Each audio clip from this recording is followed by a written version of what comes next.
আসসালামু আলাইকুম সবাইকে, কেমন আছো তোমরা সবাই? আশা করি সবাই ভালো আছো। কি কোথা থেকে আমাদের এই লাইভ ক্লাসে যুক্ত হয়েছে একটু কমেন্টে জানিয়ে দাও দ্রুত। আজকে আমরা সমাজবিজ্ঞানের ধামাকা ক্লাস করব। সমাজবিজ্ঞান দ্বিতীয় পত্রের প্রথম অধ্যায় অর্থাৎ সমাজবিজ্ঞান চর্চার বিকাশ। বুঝা গেছে? যারা এখনো জয়েন হয়নি তারা দ্রুত জয়েন হয়ে যাও, দ্রুত জয়েন হয়ে যাও, দ্রুত।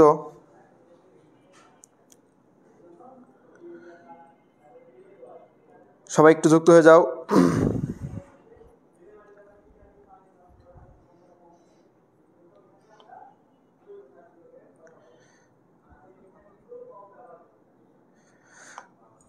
ভাইটা একটু অ্যাপ্রুভ করেন।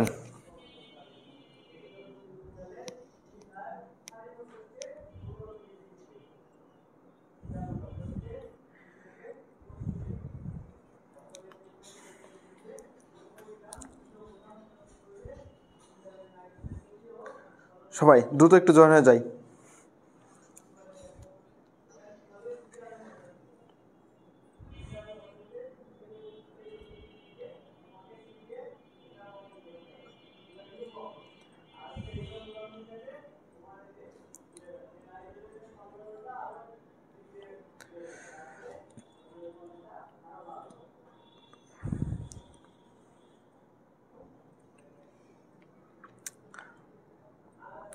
মোস্তাসনিম আরজু বলছে আসসালামু আলাইকুম। আসসালাম, কেমন আছো সবাই?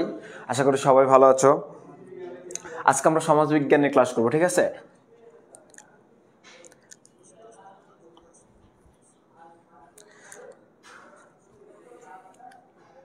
চলো আমরা দেরি না করে ক্লাসটা শুরু করে দিই। তাহলে সমাজবিজ্ঞান কথাটি কি, বা সমাজবিজ্ঞান দ্বারা কি বোঝায়? সমাজবিজ্ঞান বলতে কি বুঝি আমরা আসলে? সমাজবিজ্ঞানের জনকই বা কে, বা সমাজবিজ্ঞান আসলো বা কোথা থেকে? এই বিষয়গুলো কিন্তু আমাদের জানা দরকার। তাহলে সমাজবিজ্ঞান কি? সমাজবিজ্ঞান হচ্ছে সমাজের বিজ্ঞান, তাই না? তাহলে সমাজে যারা মানুষ বসবাস করে তাদের নিয়েই তো বিজ্ঞান, তাই কি না? তাহলে দেখো আমরা কি বলছি, সমাজবিজ্ঞানের দ্বিতীয় পত্রের প্রথম অধ্যায় যে বাংলাদেশের সমাজবিজ্ঞান চর্চা বিকাশ। তাহলে বাংলাদেশের সমাজবিজ্ঞানটা নিয়ে আসলো কে? আসলে সমাজবিজ্ঞানটা উৎপত্তি কোথা থেকে, এসব আগে জানা দরকার। তাহলে দেখো এই সমাজবিজ্ঞানের জনক বলা হচ্ছে অগাস্ট কোটকে। কাকে বলা হয় বলো তো? সমাজবিজ্ঞানের জনক অগাস্ট কোট। এটা তোমরা সবাই জানো আশা করি। জনক অগাস্ট কোট। আচ্ছা, এখন যদি তোমাদের প্রশ্ন করা হয় যে বাংলাদেশের সমাজবিজ্ঞানের জনক কে, তার বাংলাদেশের সমাজবিজ্ঞানের জনক কে যদি প্রশ্ন করা হয় তাহলে কি উত্তর হবে? যদি প্রশ্ন হয় যে বাংলাদেশের সমাজবিজ্ঞানের জনক কে, তাহলে এই অগাস্ট কোট তার কিন্তু নাম হবে না। অগাস্ট কোটকে বলা হচ্ছে সমাজবিজ্ঞানের জনক, ঠিক আছে? পুরো সমাজবিজ্ঞান যেটা, সেটা জনককে অগাস্ট কোট। এই অগাস্ট কোট কোন দেশের ছিলেন? ফ্রান্সের। তিনি কি ছিলেন? সমাজবিজ্ঞানী ছিলেন। আচ্ছা, 1839 সালে, কত সালে বললাম? 1839 সালে তার একটা গ্রন্থ ছিল, বিখ্যাত গ্রন্থের নাম হচ্ছে পজিটিভ ফিলোসফি। এই গ্রন্থের ষষ্ঠ খণ্ডে তিনি প্রথম সমাজবিজ্ঞান নামটা কি করেন? যুক্ত করেন। তিনি সমাজবিজ্ঞানকে প্রথমে সোশ্যাল ফিজিক্স বা সামাজিক পদার্থবিদ্যা হিসেবে নামকরণ করেছিলেন। মনে থাকবে তাহলে? সমাজবিজ্ঞানটা আসলে কি? রাব্বি হাসান বলছে নাজমুল করিম। জি, বাংলাদেশের সমাজবিজ্ঞানের জনক হচ্ছে কে? নাজমুল করিম। কিন্তু আমরা যদি সমাজবিজ্ঞানের জনক বলি তাহলে কি হবে? তাহলে বাংলাদেশের সমাজবিজ্ঞান নাজমুল করিম, কিন্তু সমাজবিজ্ঞানের জনক আবার হচ্ছে অগাস্ট কোট। এখন তোমাদের একটা ইন্টারেস্টিং তথ্য দিই যে তোমরা যদি প্রশ্ন হয় যে ইংরেজ সমাজবিজ্ঞানের জনক কে, কে পারবে? ইংরেজ সমাজবিজ্ঞানের জনক লাবণী। ইংরেজ সমাজবিজ্ঞানের জনক কে? যদি তোমাকে প্রশ্ন করা হয় ইংরেজ সমাজবিজ্ঞানের জনক কে, তার উত্তর কি হবে? তাহলে দেখো আমরা এক থেকে তিনটা জনক আমরা নিয়ে নিই। প্রথমে সমাজবিজ্ঞানের জনক হচ্ছে কি? Auguste Comte. এবার আসি, বাংলাদেশের সমাজবিজ্ঞানের জনক হচ্ছে নাজমুল করিম। এরপর আসে ইংরেজ সমাজবিজ্ঞান জনক হচ্ছে হারবার্ট স্পেন্সর। মনে থাকবে? তাহলে প্রথমে আমরা বললাম সমাজবিজ্ঞানের জনক হচ্ছে অগাস্ট কোট, বাংলাদেশের সমাজবিজ্ঞানের জনক হচ্ছে একে নাজমুল করিম, এবং ইংরেজ সমাজবিজ্ঞানের জনক হচ্ছে হারবার্ট স্পেন্সর। আশা করি সমাজবিজ্ঞান জনককে এটা নিয়ে আর কনফিউশন নাই তোমাদের মধ্যে। আশা করি সমাজবিজ্ঞানের জনককে এটা নিয়ে কি কনফিউশন আছে? আশা করি কনফিউশন নাই। এবার আসি তাহলে সমাজবিজ্ঞান কি। আমরা বললাম সমাজবিজ্ঞান হচ্ছে সমাজের বিজ্ঞান। কিসের বিজ্ঞান? সমাজের বিজ্ঞান। এই সমাজবিজ্ঞান যেমন সোশিওলজি, কি বললাম? সোশিওলজি একটা হচ্ছে সোশিয়াস এবং হচ্ছে লগোস, এই দুইটার সমন্বয়ে অবস্থিত, সোশিয়াস এবং লগোস। ঠিক আছে, সোশিয়াস মানে হচ্ছে কি বন্ধু বান্ধব বা সাথী, আর লগোস মানে হচ্ছে জ্ঞান। আর বন্ধু বান্ধব বলতে কি বোঝাচ্ছে? সাথী বা বন্ধু বান্ধব বললে বোঝানো হচ্ছে যে পরিবার মানে সমাজের মানুষজনকে। তার মানে সমাজের মানুষজনকে নিয়ে যে বিজ্ঞান বা অধ্যয়ন করা হয় তাকে বলা হচ্ছে কি বলতো? সমাজবিজ্ঞান। আশা করি তোমরা এটা ক্লিয়ার হয়েছো যে সমাজবিজ্ঞানের জনক কি আর সমাজবিজ্ঞানটা কি আসলে। তাহলে দেখো এতক্ষণ আমরা বকবক করলাম সমাজবিজ্ঞানের সূচনা নিয়ে। এবার আসি বাংলাদেশে সমাজবিজ্ঞান কিভাবে বিস্তার লাভ করেছে এটা একটু দেখে আসি। তাহলে প্রথমে বলছে বাংলাদেশের সমাজবিজ্ঞান চর্চার পটভূমি। তাহলে বাংলাদেশে কি প্রথমে সমাজবিজ্ঞান চলে আসছে? আসেনি। তাহলে দেখো কি বলছে, এই যে দেখো সমাজবিজ্ঞান মানবতাবাদী বিজ্ঞান হিসেবে স্বীকৃত। তার মানে এটা যেহেতু আমরা বলেছি এটা মানবের বিজ্ঞান, তার মানে এটাকে বলা হচ্ছে কি? মানবতাবাদী বিজ্ঞান। কি বিজ্ঞান? মানবতাবাদী বিজ্ঞান। একে আবার বলা হচ্ছে নিরপেক্ষ, মূল্যবোধ নিরপেক্ষ বিজ্ঞান বলা হচ্ছে। কি বলা হচ্ছে বলতো? সমাজ বিজ্ঞানকে কি বলা হয়? মূল্যবোধ নিরপেক্ষ বিজ্ঞান বলা হয়। মনে থাকবে? তাহলে সমাজ বিজ্ঞান হচ্ছে মানবতাবাদী বিজ্ঞান এবং মূল্যবোধ নিরপেক্ষ বিজ্ঞান। এবার দেখো ভারতীয় উপমহাদেশে, আগে ভারতীয় উপমহাদেশ বলতে কি বুঝি আমরা? এই যে ভারত, পাকিস্তান, বাংলাদেশ, যতগুলো দেশ নাই এই তিনটা দেশ নিয়ে কি ছিল? একটা ভারতীয় উপমহাদেশ ছিল। ইতিহাস, ভারতীয় উপমহাদেশের সমাজ চিন্তার ইতিহাস প্রায় 2000 বছর পুরনো। তাহলে কয় হাজার বছর পুরনো? 2000 বছর পুরনো। তাহলে তুমি চিন্তা করো, তাহলে এখন থেকে প্রায় 2000 বছর পুরনো হচ্ছে কি সমাজ চিন্তার বিকাশ ঘটেছিল। এরপর বলছে মধ্যযুগের কূটনীতিবিদ কৌটিল্য। এই কৌটিল্য কে ছিল? তাহলে কৌটিল্য ছিল হচ্ছে, এই কৌটিল্য একটা বিখ্যাত গ্রন্থ ছিল, সেই গ্রন্থের নাম হচ্ছে অর্থশাস্ত্র। মোস্ট ইম্পর্টেন্ট জিনিস। তাহলে কৌটিল্যের একটা গ্রন্থ ছিল, তার গ্রন্থের নাম কি? অর্থশাস্ত্র।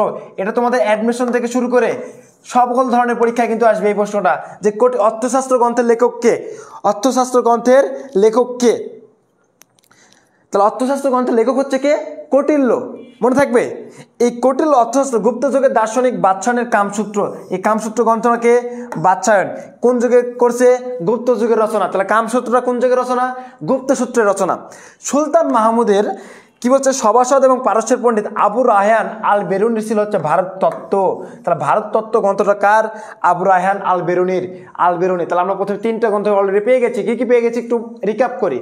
তাহলে কৌটিল্যের হচ্ছে অর্থশাস্ত্র, সবচেয়ে গুরুত্বপূর্ণ প্রশ্ন এটা, যে কৌটিল্য অর্থশাস্ত্র গ্রন্থের লেখক কে? কৌটিল্য। ঠিক আছে, এরপর বলছে কামসূত্র কোন যুগের রচনা? গুপ্ত যুগের রচনা। এরপর বলছে সুলতান মাহমুদের সভাসদ এবং পারস্যের পণ্ডিত আবু রায়হান আল বেরুনি ছিল হচ্ছে ভারত তত্ত্ব। এরপর বলছে মুঘল যুগের ইতিহাসবিদ, তাহলে মুঘল যুগের ইতিহাসবিদ আবুল ফজল।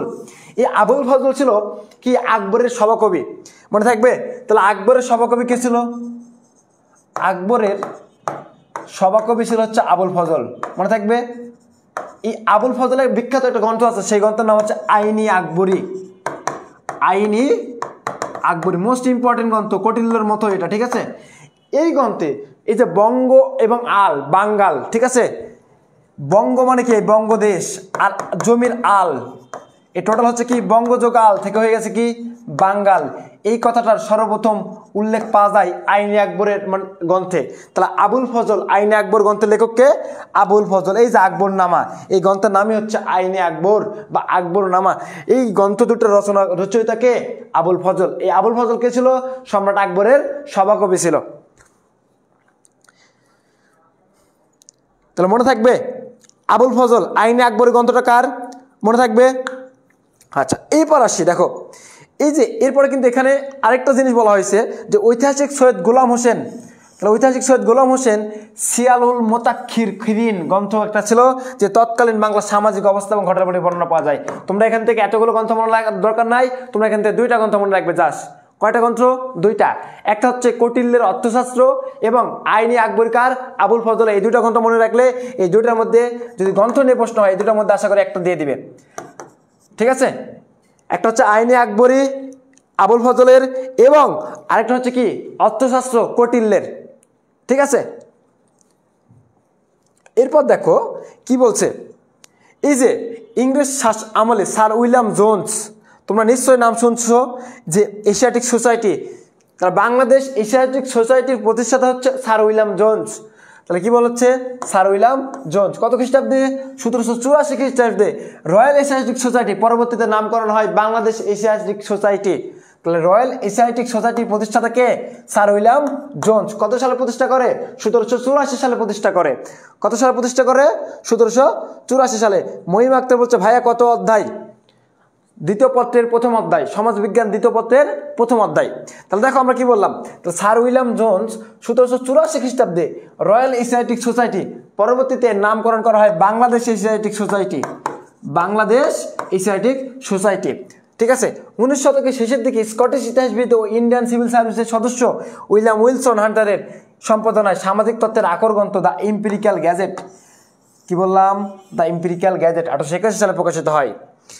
আচ্ছা, এখান থেকে দরকার নাই আর কিছু, এখান থেকে আর তেমন কোনো গ্রন্থের দরকার নাই, ঠিক আছে। আমরা জাস্ট কয়টা গ্রন্থ পড়ছি? বলো তো? দুইটা গ্রন্থ পড়ছি। দুইটা গ্রন্থ কার কার মনে আছে দেখি? দুইটা গ্রন্থ কার কার মনে আছে? দুইটা গ্রন্থের কথা বলছি, প্রথমে দুইটা গ্রন্থের কথা বলে ফেলছি অলরেডি। কার কার মনে আছে দেখি?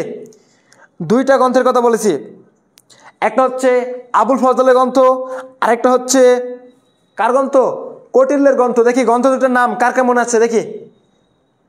ভাইয়া পিডিএফ আজকে দিবেন? হ্যাঁ, পিডিএফ দেওয়া হবে। আমাদের যে অ্যাপসটা আছে, ঠিক আছে, সেই অ্যাপসে তোমরা পিডিএফ পেয়ে যাবে। দেখি, আমরা কৌটিল্যের একটা গ্রন্থ পড়েছি, কৌটিল্যের গ্রন্থের নাম কি এবং আইনে আকবরী এই গ্রন্থটা কার লেখা? একটা হচ্ছে আইনে আকবরী, এই গ্রন্থের লেখক হচ্ছে আবুল ফজল, এবং অর্থশাস্ত্রের লেখক হচ্ছে কৌটিল্য। দুটো পড়ে ফেলছি। এখান থেকে তেমনটা গ্রন্থের দরকার নাই। এখান থেকে যতটুকু দরকার যে বাংলাদেশ এশিয়াটিক সোসাইটির প্রতিষ্ঠাতা কে? Sir William Jones. কত সালে প্রতিষ্ঠা করে? 1784 সালে। এরপর দেখো কি বলছে, এই যে দেখো, এছাড়াও আরো কিছু গ্রন্থ যেটা সমাজবিজ্ঞানের প্রভাব ফেলে। দেখো কি বললাম বলতো? আরো কিছু গ্রন্থ যেগুলো আমাদের সমাজবিজ্ঞান চর্চার ক্ষেত্রে প্রভাব ফেলছে। দেখো কি কি? দেখো, এই যে বঙ্কিমচন্দ্র চট্টোপাধ্যায়, তোমরা নিশ্চয় নাম শুনছো। বঙ্কিমচন্দ্র চট্টোপাধ্যায় এর একটা গ্রন্থ আছে তোমাদের সিলেবাসে, বাংলার নব্য লেখক দিগের প্রতি নিবেদন। এই লেখকের লোক রহস্য, সাম্য, ঠিক আছে। এরপর রামকমল সেনের নীতিকথা, এর হচ্ছে হিতোপদেশ, ঈশ্বরচন্দ্র বিদ্যাসাগরের বোধোদয়, ব্রজবিলাস, অক্ষয় কুমার দত্তের ভারতবর্ষীয় উপাসক, এই গ্রন্থগুলো আছে। এছাড়া ভূদেব মুখোপাধ্যায়, এই গ্রন্থের নাম পাওয়া যায় তোমাদের বিলাসী গল্পে। ভূদেব চন্দ্র মুখোপাধ্যায় সামাজিক প্রবন্ধ এবং পারিবারিক প্রবন্ধের তিনি লেখক। এই গ্রন্থগুলোও কি করে বলতো? আমাদের সমাজবিজ্ঞান চর্চার ক্ষেত্রে প্রভাব ফেলে। তারপর বলছে দেখো, এই যে কলকাতা বিশ্ববিদ্যালয়ের অর্থনীতির অধ্যাপক বিনয় কুমার সরকার। তাহলে বিনয় কুমার সরকার কে ছিলেন? অর্থনীতির অধ্যাপক। কোন বিশ্ববিদ্যালয়ের? কলকাতা বিশ্ববিদ্যালয়। মনে থাকবে, কলকাতা বিশ্ববিদ্যালয়ের অধ্যাপক বিনয় কুমার সরকার, তার একটা গ্রন্থ ছিল যা বাংলাদেশের সমাজবিজ্ঞান চর্চার পথকে সুগম করে তুলেছিল। তাহলে আমরা অলরেডি দুইটা গ্রন্থ মনে রাখবো ভালোভাবে, তাহলে কিন্তু হয়ে যাবে, এত গ্রন্থের দরকার নাই তোমাদের। এরপর আসি দেখো, এই যে 1857 সালে কলকাতা বিশ্ববিদ্যালয় এবং 1921 সালে ঢাকা বিশ্ববিদ্যালয় প্রতিষ্ঠার মাধ্যমে বাংলাদেশে আনুষ্ঠানিক সমাজবিজ্ঞান চর্চার সূত্রপাত হয়। তাহলে 1857 সালে, কত সালে বলতো? 1857 সালে কলকাতা বিশ্ববিদ্যালয় প্রতিষ্ঠিত হয়। কত সালে? 1857 সালে। এরপর দেখো ঢাকা বিশ্ববিদ্যালয় প্রতিষ্ঠা হয় কত সালে? প্রশ্ন কিন্তু চলে আসবে যে ঢাকা বিশ্ববিদ্যালয় প্রতিষ্ঠা হয় কত সালে? ঢাকা বিশ্ববিদ্যালয় প্রতিষ্ঠা হয় কত সালে? তোমাদের মধ্যে দেখি কে সঠিক উত্তর করতে পারো। ঢাকা বিশ্ববিদ্যালয়, এখানে কিন্তু দেখতে পাচ্ছ অলরেডি ঢাকা বিশ্ববিদ্যালয়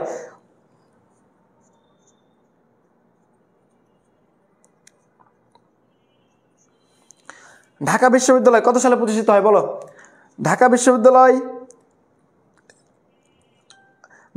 তোমরা কি জানো রাজশাহী বিশ্ববিদ্যালয় কত সালে প্রতিষ্ঠিত হয়? ঢাকা বিশ্ববিদ্যালয় 1921 সালে প্রতিষ্ঠিত হয়। কত সালে প্রতিষ্ঠিত হয়? 1921 সালে প্রতিষ্ঠিত হয় ঢাকা বিশ্ববিদ্যালয়, যাকে তোমাদের সবার ড্রিম আর কি, ঢাবি। এরপর কলকাতা বিশ্ববিদ্যালয় 1857 সালে। রাজশাহী বিশ্ববিদ্যালয়, এই রাজশাহী বিশ্ববিদ্যালয় কত সালে প্রতিষ্ঠিত হয় জানো তোমরা? এই রাজশাহী বিশ্ববিদ্যালয় প্রতিষ্ঠিত হয় 1900 কত সালে বলো তো?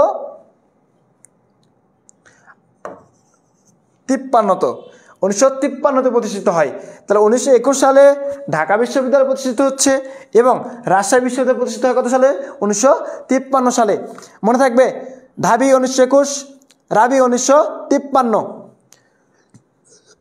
মনে থাকবে, ঢাবি কত সালে? 1921 সালে। রাবি কত সালে? 1953 সালে। তাহলে ঢাকা বিশ্ববিদ্যালয় এবং রাজশাহী বিশ্ববিদ্যালয় কত সালে প্রতিষ্ঠিত হয়?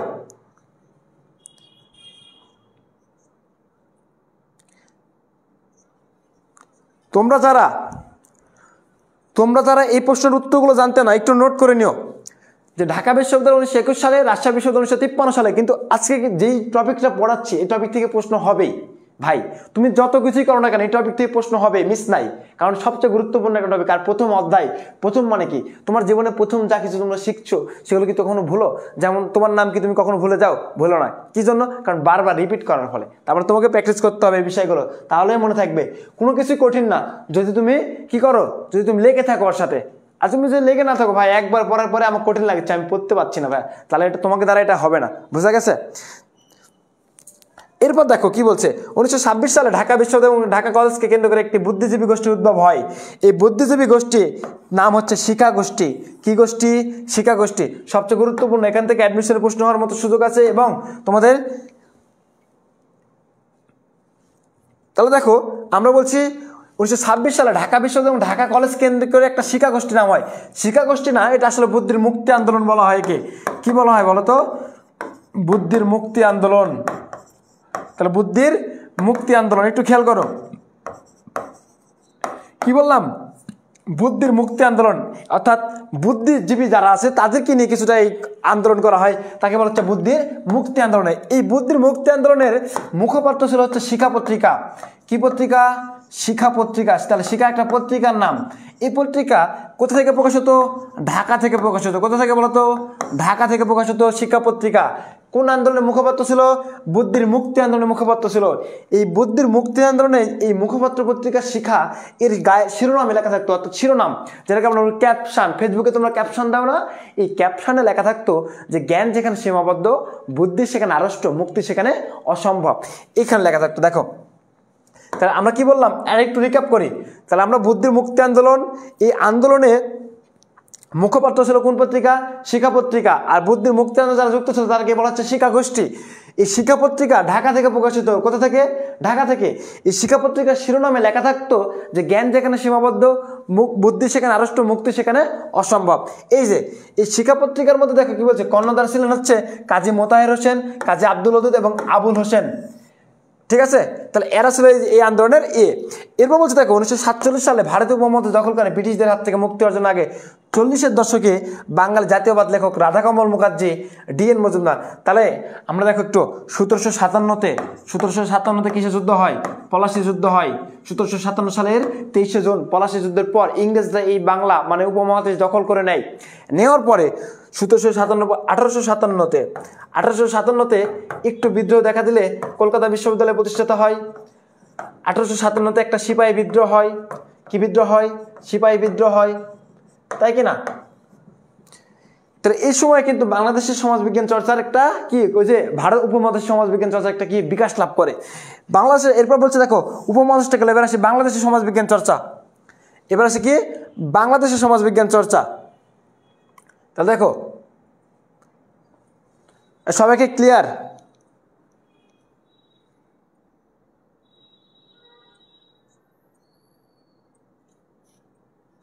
বুদ্ধির মুক্তি, আচ্ছা ঠিক আছে, ওকে মারুফ, ধীরে ধীরে পড়াতে হবে, তাই তো? আচ্ছা, তা জ্ঞান যেখানে সীমাবদ্ধ, বুদ্ধি সেখানে আড়ষ্ট, মুক্তি সেখানে অসম্ভব।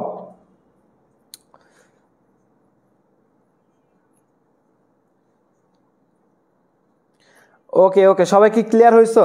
ক্লিয়ার না হলে আমি আবার রিক্যাপ করছি। আচ্ছা, ক্লিয়ার, যারা ক্লিয়ার হয়নি তাদের জন্য আমরা বললাম। প্রথমে বলেছি কার? সমাজবিজ্ঞানের জনককে। সমাজবিজ্ঞানের জনক হচ্ছে কে বলতো? অগাস্ট কোত। বাংলাদেশের সমাজবিজ্ঞানের জনককে? একে নাজমুল করিম। ইংরেজ সমাজবিজ্ঞানের জনককে? Herbert Spencer. এরপর আসে উপমহাদেশ যখনই সমাজবিজ্ঞান চর্চা শুরু হয় তখনই কিছু গ্রন্থের মাধ্যমে সমাজবিজ্ঞানটা আসে। একদিনে তো আর সমাজবিজ্ঞান বিস্তার লাভ করেনি, তাই না? তাহলে এই গ্রন্থের মাধ্যমে আসে। এই গ্রন্থটা কে রচনা করেছিলেন? প্রথমে অর্থশাস্ত্র নামক একটা গ্রন্থ হয়। কি নামক? অর্থশাস্ত্র। এই অর্থশাস্ত্রের লেখককে? কৌটিল্য। এরপর আসি সম্রাট আকবরের নাম শুনছো নিশ্চয়ই তোমরা। এই সম্রাট আকবর কিন্তু এই যে তারিখ তার পয়লা বৈশাখের সূচনা করে সম্রাট আকবর। বাংলা সনের প্রবর্তক বলা হয় তাকে। বাংলা যে সাল নাই, বাংলা সনের প্রবর্তক বলা হয় সম্রাট আকবরকে। পয়লা বৈশাখের সূচনা করেন কে? সম্রাট আকবর। এই সম্রাট আকবরের সভাকবি ছিল হচ্ছে আবুল ফজল। এই আবুল ফজল একটা বিখ্যাত গ্রন্থ ছিল, সেই গ্রন্থের নাম হচ্ছে আইনি আকবরী এবং আকবরনামা।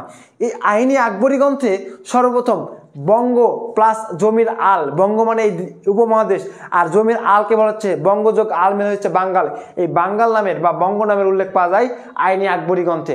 মনে থাকবে। এরপর আমরা বললাম যে উপমহাদেশের আরও কিছু লেখক আছে, সেখানে কিন্তু এই কি সমাজবিজ্ঞান চর্চার ভূমিকা রাখে, যেমন বঙ্কিমচন্দ্র চট্টোপাধ্যায়, তারপর ভূদেবচন্দ্র মুখোপাধ্যায়, তারপর রাধাকমল, এরা কিন্তু ভূমিকা রাখে। তারপর আমরা বললাম যে ঢাকা বিশ্ববিদ্যালয় কত সালে প্রতিষ্ঠিত হয়, এবং রাজশাহী বিশ্ববিদ্যালয় কত সালে প্রতিষ্ঠিত হয়, এবং কলকাতা বিশ্ববিদ্যালয় কত সালে প্রতিষ্ঠিত হয়। তাহলে কলকাতা হচ্ছে 1857 সালে, ঢাকা বিশ্ববিদ্যালয় হচ্ছে 1921 সালে, এবং রাজশাহী বিশ্ববিদ্যালয় হচ্ছে 1953 সালে। আশা করি সবাই ক্লিয়ার হয়ে গেছে। সবাই কি ক্লিয়ার? এতটুকু পর্যন্ত যতটুকু বলছি সবাই ক্লিয়ার? হ্যাঁ, 4G হয়ে গেছে, সমস্যা নাই। তাহলে বাংলা সনের প্রবর্তক কে যদি প্রশ্ন হয়, তাহলে কি হবে উত্তর বলো? যদি বলা হয় বাংলা সনের প্রবর্তক কে, দেখি কে পারো? বাংলা সনের প্রবর্তক,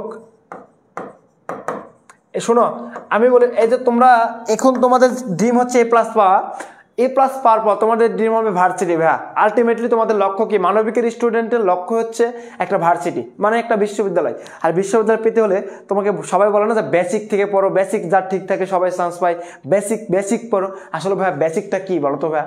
বেসিক সবাই বলে বেসিক পড়ো ভালো করে হয়ে যাবে, কিন্তু কেউ বলে না বেসিকটা কি। বেসিক হচ্ছে এইগুলো ভাইয়া, বেসিক হচ্ছে এগুলো।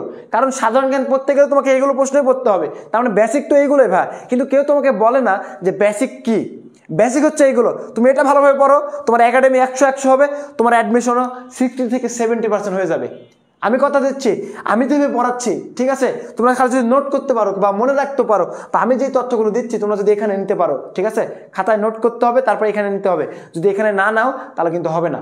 যদি নিতে পারো তোমার বিশ্ববিদ্যালয়ের চান্স হবেই হবে, এবং তুমি মানে এখানে তো টপ করবে, ইন্টারে তো টপ করবে, টপ রেজাল্ট করবেই। আর আমি অ্যাডমিশনের কথা বলছি পরবর্তীতে। তো বলছে প্রতাপ দেব বলছে সম্রাট আকবর, মারিয়া আক্তার বলছে সম্রাট আকবর, মঞ্জিলা আক্তার বলছে সম্রাট আকবর, রোনা আক্তার বলছে সম্রাট আকবর। সবাই সঠিক উত্তর করেছে, ধন্যবাদ সবাইকে।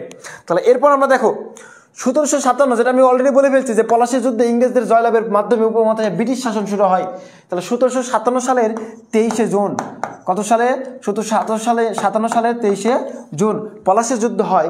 পলাশীর যুদ্ধে নবাব সিরাজউদ্দৌলার পতন ঘটে। তাহলে নবাব সিরাজউদ্দৌলার পতন ঘটে কত সালে?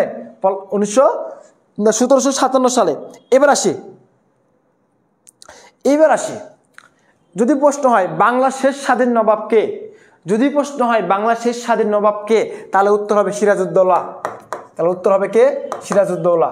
তো ভাইয়া বাংলা শেষ স্বাধীন, তাহলে প্রথম স্বাধীন নাই, তাহলে বাংলা প্রথম স্বাধীন নবাব হচ্ছে মুর্শিদ কুলি খান। মুর্শিদ কুলি খান। তাহলে বাংলা শেষ স্বাধীন নবাব হচ্ছে কি? বাংলার শেষ স্বাধীন নবাব হচ্ছে নবাব সিরাজউদ্দৌলা, এবং বাংলার প্রথম স্বাধীন নবাব হচ্ছে মুর্শিদ কুলি খান। মনে থাকবে? তাহলে এরপর দেখো, এই যে প্রায় 200 বছর, আমরা জানি প্রায় 200 বছর ইংরেজরা আমাদের উপর একটা রাজত্ব করে, শাসন করে আমাদেরকে। কত বছর? প্রায় 200 বছর, ঠিক আছে? এই উপমহাদেশের সমাজ কাঠামো, অর্থনৈতিক ব্যবস্থা। এরপর দেখো 1757 সালে কলকাতা, মাদ্রাজ এবং বোম্বে বিশ্ববিদ্যালয়, এবং 1921 সালে ঢাকা বিশ্ববিদ্যালয় প্রতিষ্ঠিত হয়। এসব বিশ্ববিদ্যালয়ের মাধ্যমে ভারতীয় উপমহাদেশে আরও কিছু জ্ঞানের শাখার পাশাপাশি সমাজবিজ্ঞান চর্চার আনুষ্ঠানিক পথ উন্মোচিত হয়। অর্থাৎ বোঝাচ্ছে একটা বিশ্ববিদ্যালয় চালু হলে সেখানে প্রায় সকল সাবজেক্টই পড়া শুরু হয়। মানে সেখানে সকল সাবজেক্ট পড়া শুরু না হলেও সব সাবজেক্ট কোনো না কোনো কোর্সে থাকেই। তাই বোঝাচ্ছে যে তুমি এখন সমাজবিজ্ঞান পড়ছো, তুমি মনে করছো যে অনার্সে উঠলে, ভাই অনার্সে উঠলে মনে হয় যাই সমাজবিজ্ঞানে পড়ে তাই শুধু সমাজবিজ্ঞান পড়ে, যাই মনোবিজ্ঞানে পড়ে তাই শুধু মনোবিজ্ঞান পড়ে। না, যাই সমাজবিজ্ঞান পড়ে তাইও মনোবিজ্ঞান পড়ে, যাই মনোবিজ্ঞান পড়ে সেও সমাজবিজ্ঞান পড়ে। অর্থাৎ একটা সাবজেক্টের মধ্যে অনেকগুলো সাবজেক্ট ঢুকিয়ে দেওয়া হয়েছে। তাহলে এরপর বলছে দেখো, এই যখন বিশ্ববিদ্যালয়গুলো প্রতিষ্ঠিত হতে লাগলো তখন কিন্তু সমাজবিজ্ঞান চর্চার সূচনা হতে শুরু করলো।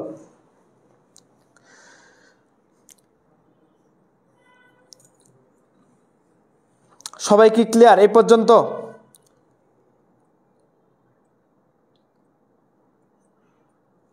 বইয়ের সাথে মিল লাগবে না, আমি যেগুলো পড়াচ্ছি এগুলো পড়ো।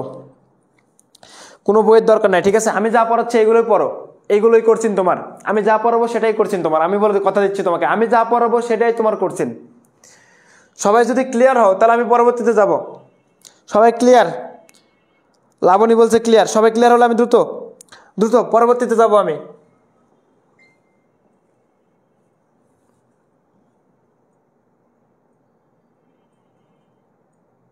এই যে দেখেন, আমি বললাম যে 1857 সালে প্রায় 200 বছর, কিন্তু 190 বছর, মানে 190 বছর সবচেয়ে অ্যাপ্রোপ্রিয়েট, কিন্তু প্রায় 200 বছর উত্তর হলে দেখাবেন প্রায় 200 বছর, ঠিক আছে? তাহলে দেখেন 1917 সালে, আমরা বললাম 1857-তে কলকাতা বিশ্ববিদ্যালয় প্রতিষ্ঠিত হয়ে গেছে। 1917 সালে কলকাতা বিশ্ববিদ্যালয় অর্থনীতি বিভাগ ছিল একটা, অর্থনীতি বিভাগের এমএ করছে। এমএ মানে মাস্টার্স অফ আর্টস। তাহলে এম এর পূর্ণরূপ কি? এম এর পূর্ণরূপ কি? Master of arts. বি এর পূর্ণরূপ কি? Bachelor of arts. বিএ মানে বিবাহ করা নয়, বিএ মানে ব্যাচেলর অফ আর্টস, ঠিক আছে? মনে থাকবে তোমাদের, বিএ মানে বিয়ে করা নয়, বিএ মানে হচ্ছে ব্যাচেলর অফ আর্টস। এমএ মানে কি? মা নয়। এমএ মানে কি? মা নয়, মাস্টার অফ আর্টস। মনে থাকবে সবার? আচ্ছা, এরপর দেখেন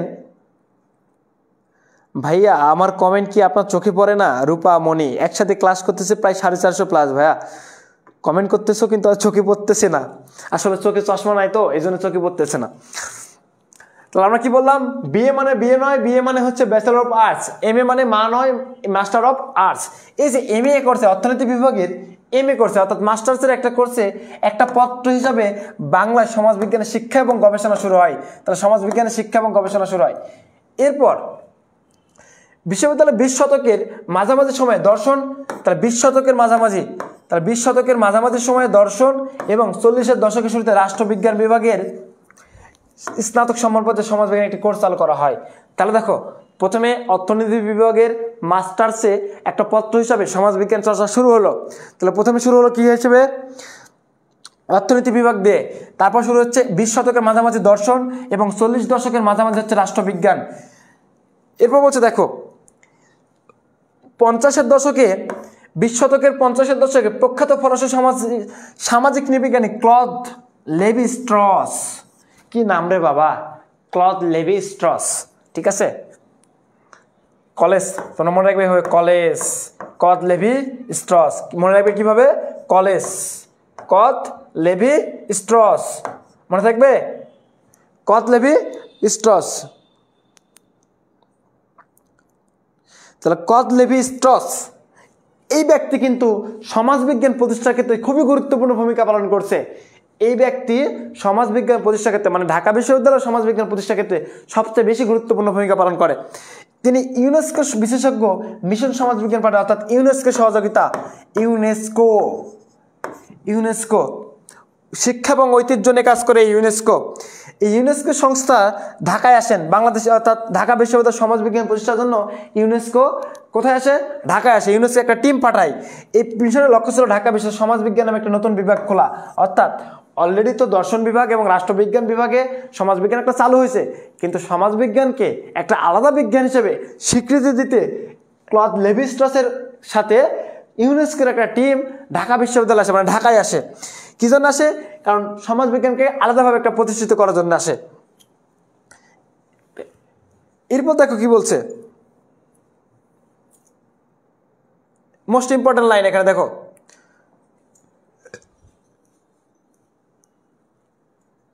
সবাই কি ক্লিয়ার? সবাই কি বুঝতে পারছেন?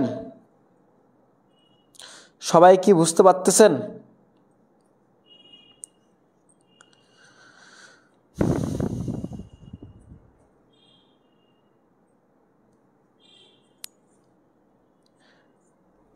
দ্বিতীয় পত্র প্রথম অধ্যায়। তাহলে দেখেন, অধ্যাপক লেভি স্ট্রস সেখানকার বিভিন্ন উপজাতির আদিম ধরনের স্বতন্ত্র জীবনধারা দেখিয়ে বিস্মিত হয়ে বাংলাদেশকে সমাজবিজ্ঞানী ও নৃবিজ্ঞানীদের স্বর্গস্বরূপ বলে আখ্যায়িত করছেন। তাহলে মোস্ট ইম্পর্টেন্ট লাইন, তাহলে এই যে লেভি স্ট্রস যখন বাংলাদেশে আসে পর্যবেক্ষণ করার জন্য যে ঢাকা বিশ্ববিদ্যালয়ে সমাজবিজ্ঞান প্রতিষ্ঠা হবে করা উচিত কিনা, এই আসার সময় তিনি বিভিন্ন উপজাতিদের পোশাক আশাক, তারপরে তাদের চালচলন, তাদের সংস্কৃতির ধারা সবকিছু পর্যবেক্ষণ করার পর তিনি দেখে বিস্মিত হয়ে গেছেন, মানে কি আশ্চর্য হয়ে গেছেন। হয়ে পরে কি বলছে, বাংলাদেশকে সমাজবিজ্ঞান এবং নৃবিজ্ঞানীদের স্বর্গস্বরূপ বলেছেন। কি বলেছেন? বাংলাদেশকে সমাজবিজ্ঞান এবং নৃবিজ্ঞানীদের স্বর্গস্বরূপ বলেছেন। তাহলে দেখো এরপর হচ্ছে ঢাকা বিশ্ববিদ্যালয় এবং ইউনেস্কো যৌথ উদ্যোগে ও সহযোগিতায় 1957-58 শিক্ষাবর্ষে ঢাকা বিশ্ববিদ্যালয়ে সমাজবিজ্ঞান বিভাগ নামে একটি স্বতন্ত্র বিভাগ আনুষ্ঠানিকভাবে যাত্রা শুরু করে। তাহলে দেখো কত সালে, 1957-58 শিক্ষাবর্ষে। তাহলে 1957 এবং 1958 এই দুই শিক্ষাবর্ষ থেকে, মানে 57-58 শিক্ষাবর্ষ থেকে ঢাকা বিশ্ববিদ্যালয়ে সমাজবিজ্ঞান নামে একটা আলাদা বিজ্ঞানের সূচনা হয়, মানে আলাদা একটা বিজ্ঞানের অনুষদে প্রতিষ্ঠিত হয়। এরপর বলছে দেখো অধ্যাপক ডক্টর এ কে নাজমুল করিম প্রথমে ঢাকা বিশ্ববিদ্যালয় রাষ্ট্রবিজ্ঞান বিভাগে শিক্ষকতা করতেন। তাহলে কোন বিভাগে? এ কে নাজমুল করিম রাষ্ট্রবিজ্ঞান বিভাগের শিক্ষক ছিলেন। কোন বিভাগের? রাষ্ট্রবিজ্ঞান বিভাগের। সর্বপ্রথম অর্থনীতির কোর্স চালু হলো, এমএ কোর্স, তারপরে দর্শনে আসলো, তারপর 40-এর মাঝামাঝি রাষ্ট্রবিজ্ঞান আসলো। এরপর বলছে দেখো ঢাকা বিশ্ববিদ্যালয় যে আমরা জানি কি নাজমুল করিম সমাজবিজ্ঞানের যিনি জনক, তিনি ছিলেন রাষ্ট্রবিজ্ঞানের অধ্যাপক ছিলেন। প্রথমে কোন বিভাগের অধ্যাপক ছিলেন? রাষ্ট্রবিজ্ঞান অধ্যাপক ছিলেন। আচ্ছা, এরপর দেখেন 1957 সালে, কত সালে? 1957 সালে সমাজবিজ্ঞান বিভাগ প্রতিষ্ঠার পর তিনি এই বিভাগে যোগদান করছেন। তাহলে দেখো 1957-58 শিক্ষাবর্ষে সমাজবিজ্ঞান নামে একটা আলাদা বিজ্ঞান প্রতিষ্ঠিত হলো। এই 1957 সালে যখন আলাদা একটা বিজ্ঞান প্রতিষ্ঠিত হলো, তখন কে? ডক্টর এ কে নাজমুল করিম রাষ্ট্রবিজ্ঞান বিভাগের অধ্যাপনা ছেড়ে দিয়ে তিনি আসলেন সমাজবিজ্ঞানে যোগ দিতে। সমাজবিজ্ঞান বিভাগে যোগ দিলেন। একে বলা হচ্ছে তিনি এই বিভাগের প্রথম বাঙালি অধ্যক্ষ। তাহলে তিনি এই বিভাগের একমাত্র, মানে প্রথম বাঙালি অধ্যাপক ছিলেন। তাহলে বাঙালি প্রথম শিক্ষক ছিলেন কে? ডক্টর এ কে নাজমুল করিম। প্রথম অধ্যক্ষ ছিলেন সমাজবিজ্ঞানের, প্রথম বাঙালি অধ্যক্ষ ছিলেন এ কে নাজমুল করিম। এর আগে অধ্যাপক ছিল হচ্ছে ইউনেস্কো একটা টিম পাঠাচ্ছিল, সেই টিমের এই যে পিয়ারি কে ছিল বলেন তো? এই যে পিয়ারি বোসাইনকে বলা হচ্ছে। দেখো এরপর দেখো কি বলছে, এই যে নবপ্রতিষ্ঠিত সমাজবিজ্ঞান বিভাগের প্রথম অধ্যক্ষ হিসেবে ইউনেস্কো একটা টিম পাঠাচ্ছিল বিশেষজ্ঞ ফরাসি সামাজিক নৃবিজ্ঞানী ডক্টর পিয়েরি বেসাইনকে প্রথম নিযুক্ত করা হয়। তাহলে প্রথম কে ছিল অধ্যক্ষ? প্রথম অধ্যক্ষ ছিল হচ্ছে কি ডক্টর, কি বলছে দেখো তো, ডক্টর পিয়েরি বেসাইন। ঠিক আছে, ডক্টর পিয়েরি বেসাইন ছিল প্রথম অধ্যক্ষ। নোট করতে পারছো না? আচ্ছা, তাহলে প্রথম কি বললাম? তার প্রথম অধ্যক্ষ ছিল হচ্ছে কি পিয়েরি বেসাইন, প্রথম অধ্যক্ষ ছিল। কিন্তু প্রথম বাঙালি অধ্যক্ষ কে ছিল? ডক্টর এ কে নাজমুল করিম ছিলেন প্রথম বাঙালি অধ্যক্ষ। এরপর আসি, এই যে আস্তে আস্তে যখন ইউনেস্কো মানে যখন বুঝতে পারলো, যখন সমাজবিজ্ঞানের একটা ব্যাচ পার হয়ে গেল, তখন শিক্ষকতার জটিলতা কমতে থাকলো। ওই ব্যাচ থেকে শিক্ষক নিয়ে শুরু করলো তখন কি হলো, তখন ওই যে ইউনেস্কোর যে টিমের সদস্যরা ছিল এরা আস্তে আস্তে দেশ ত্যাগ করলো এবং সমাজবিজ্ঞানের হাল ধরলো হচ্ছে এ কে নাজমুল করিম। কে হাল ধরলো? এ কে নাজমুল করিম সমাজবিজ্ঞানের হাল ধরলো। তাহলে দেখো অর্থাৎ ক্লদ লেভি স্ট্রস, কি বললাম? ক্লদ লেভি স্ট্রস, সংক্ষেপে মনে রাখো ক্লদ লেভি স্ট্রস, সংক্ষেপ হচ্ছে কি কলেজ। এই ক্লদ লেভি স্ট্রস কোথায়? ইউনেস্কোকে অনুপ্রেরণা করছিল, ইউনেস্কোকে আমন্ত্রণ জানাচ্ছিল। ইউনেস্কোর সহযোগিতায় বাংলাদেশের ঢাকা বিশ্ববিদ্যালয়ে সমাজবিজ্ঞান নামে একটা আলাদা বিজ্ঞান প্রতিষ্ঠার প্রয়োজন অনুভব করেছিলেন। এরপর 1957-58 শিক্ষাবর্ষে সমাজবিজ্ঞান নামে একটা আলাদা বিজ্ঞান প্রতিষ্ঠা করা হয়। এই সমাজবিজ্ঞানের প্রথম অধ্যক্ষ ছিল হচ্ছে ডক্টর পিয়ারি বেসাইন, কিন্তু বাঙালি প্রথম অধ্যক্ষ ছিল হচ্ছে কে? ডক্টর এ কে নাজমুল করিম ছিলেন হচ্ছে রাষ্ট্রবিজ্ঞান বিভাগের অধ্যক্ষ। কিন্তু তিনি এই যে যখন সমাজবিজ্ঞান প্রতিষ্ঠা হয়ে গেল 1957 সালে, তখন তিনি রাষ্ট্রবিজ্ঞান ছেড়ে সমাজবিজ্ঞানে চলে আসলেন। মনে থাকবে সবার?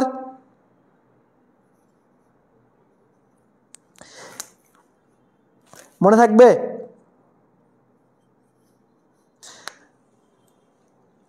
অবশ্যই রেকর্ড থাকবে।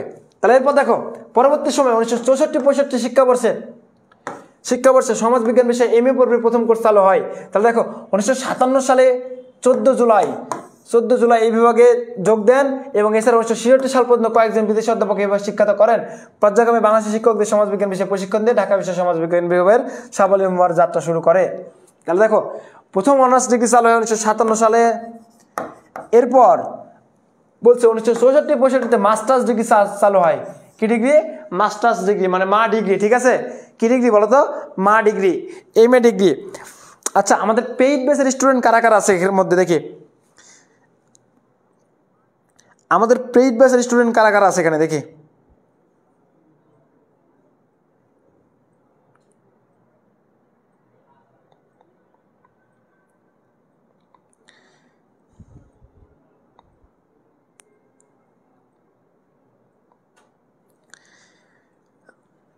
লাবণী বলছে, আচ্ছা কারা কারা আছে? ফারানাইতি আছে না, লাবণী আছে, সাবিয়া আফরিন,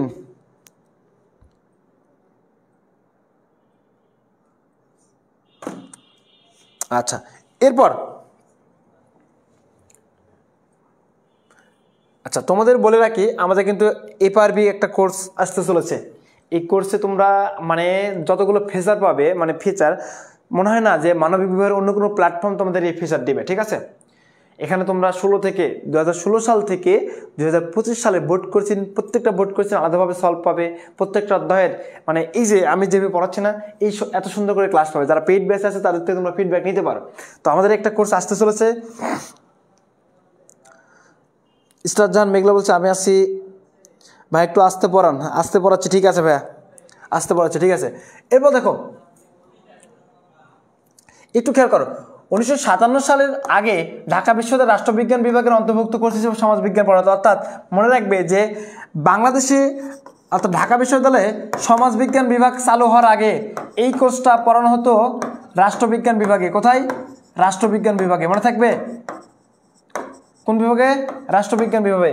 তাহলে বাংলাদেশের সমাজবিজ্ঞান কোর্সটা চালু হওয়ার আগে সমাজবিজ্ঞান পড়ানো হতো রাষ্ট্রবিজ্ঞানের মাঝখানে, মানে রাষ্ট্রবিজ্ঞানের মধ্যে। এরপর 1969 সালে এবং 70 সালে যথাক্রমে রাজশাহী বিশ্ববিদ্যালয় এবং চট্টগ্রাম বিশ্ববিদ্যালয়ে সমাজবিজ্ঞান চালু হয়। তাহলে দেখো একটু খেয়াল করো, এটা হচ্ছে রাবিতে 1969 সালে এবং চবিতে মানে চট্টগ্রাম বিশ্ববিদ্যালয় 1970 সালে কোর্স চালু করা হয়। কি কোর্স বলতো? সমাজবিজ্ঞানের কোর্স। এরপর 1992 সালে শাহজালাল মানে শাহজালাল বিজ্ঞান ও প্রযুক্তি বিশ্ববিদ্যালয়, যাকে বলা হচ্ছে কি শাস্ট। কত সালে? 1992 সালে। এরপর 2002 সালে খুলনা। আচ্ছা, খুলনাতে আমরা বলি না যে আমরা হচ্ছে সমাজবিজ্ঞানে পড়ে এসে পড়ি, খুলনাতে ডিসিপ্লিন বলতে হয়। কি বলতে হয়? ডিসিপ্লিন। প্রত্যেকটা বিভাগ না, ওদের ডিসিপ্লিন বলতে হয়। এই খুলনাতে 2002 সালে চালু হয় এবং 2010 সালে বেগম রোকেয়া এবং 2012 সালে বরিশাল বিশ্ববিদ্যালয় এবং বঙ্গবন্ধু শেখ মুজিবুর রহমান, এবং বলছে 2017 সালে নোয়াখালী বিজ্ঞান ও প্রযুক্তি বিশ্ববিদ্যালয় চালু করা হয়। মানে নোয়াখালী বিজ্ঞান ও প্রযুক্তি বিশ্ববিদ্যালয়ে কি করা হয়? সমাজবিজ্ঞানের কোর্স চালু হয়। আচ্ছা, এরপর এই তোমরা কি জানো এই যে জগন্নাথ বিশ্ববিদ্যালয় নাই, এই জগন্নাথ বিশ্ববিদ্যালয় কিন্তু আগে জগন্নাথ কলেজ ছিল। তোমরা এটা জানো কিনা আমি জানি না, তবে জেনে নাও এখান থেকে। কারণ 2005 সালে জগন্নাথ বিশ্ববিদ্যালয়ের সমাজবিজ্ঞান বিভাগ চালু হয়।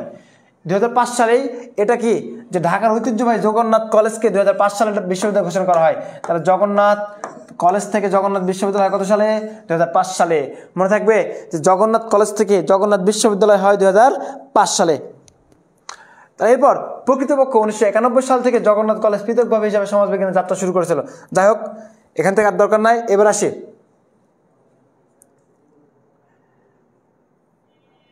এরপর আসি দেখো বাংলাদেশের সমাজবিজ্ঞান পাঠের প্রয়োজনীয়তা। একটু খেয়াল করো এখানে যে 1839 খ্রিস্টাব্দে অগাস্ট কোতের আলোচনার মাধ্যমে ফ্রান্সের সমাজবিজ্ঞানের যাত্রা শুরু হলেও, তাহলে আমরা কি বললাম 1839, যেটা তোমাদের অলরেডি বলে ফেলছি। সমাজবিজ্ঞানের যাত্রা শুরু হয় ফ্রান্সে 1839 সালে, বাংলাদেশে আসে 1957 সালে, আর হচ্ছে বলা হচ্ছে 20 শতকে। কত শতকে? 20 শতকে। মনে রাখবে যে যত সাল থাকবে তার থেকে শতকটা এক বাড়বে। ঠিক আছে, যত সাল থাকবে তার থেকে শতকটা একটা বাড়বে, মনে থাকবে। তাহলে এই যে এটা হচ্ছে কিন্তু এখন 2025 সাল না, তার মানে হচ্ছে এটা কেবল হচ্ছে 21 শতক। কি শতক? 21 শতক। মনে রাখবে যত সাল থাকবে শতকটা তার চাইতে এক বৃদ্ধি পাবে। তাহলে আমরা যদি বলি 2014 বা 2025, তাহলে এটা কিন্তু 21 শতক হয়ে যাবে। কত শতক বাংলায়? 21 শতক। মনে থাকবে শতকটা এক বেশি হবে সব সময়। তাহলে 1950-এর দশকে এই যে বাংলাদেশে কিন্তু সমাজবিজ্ঞানের সূচনা হয়।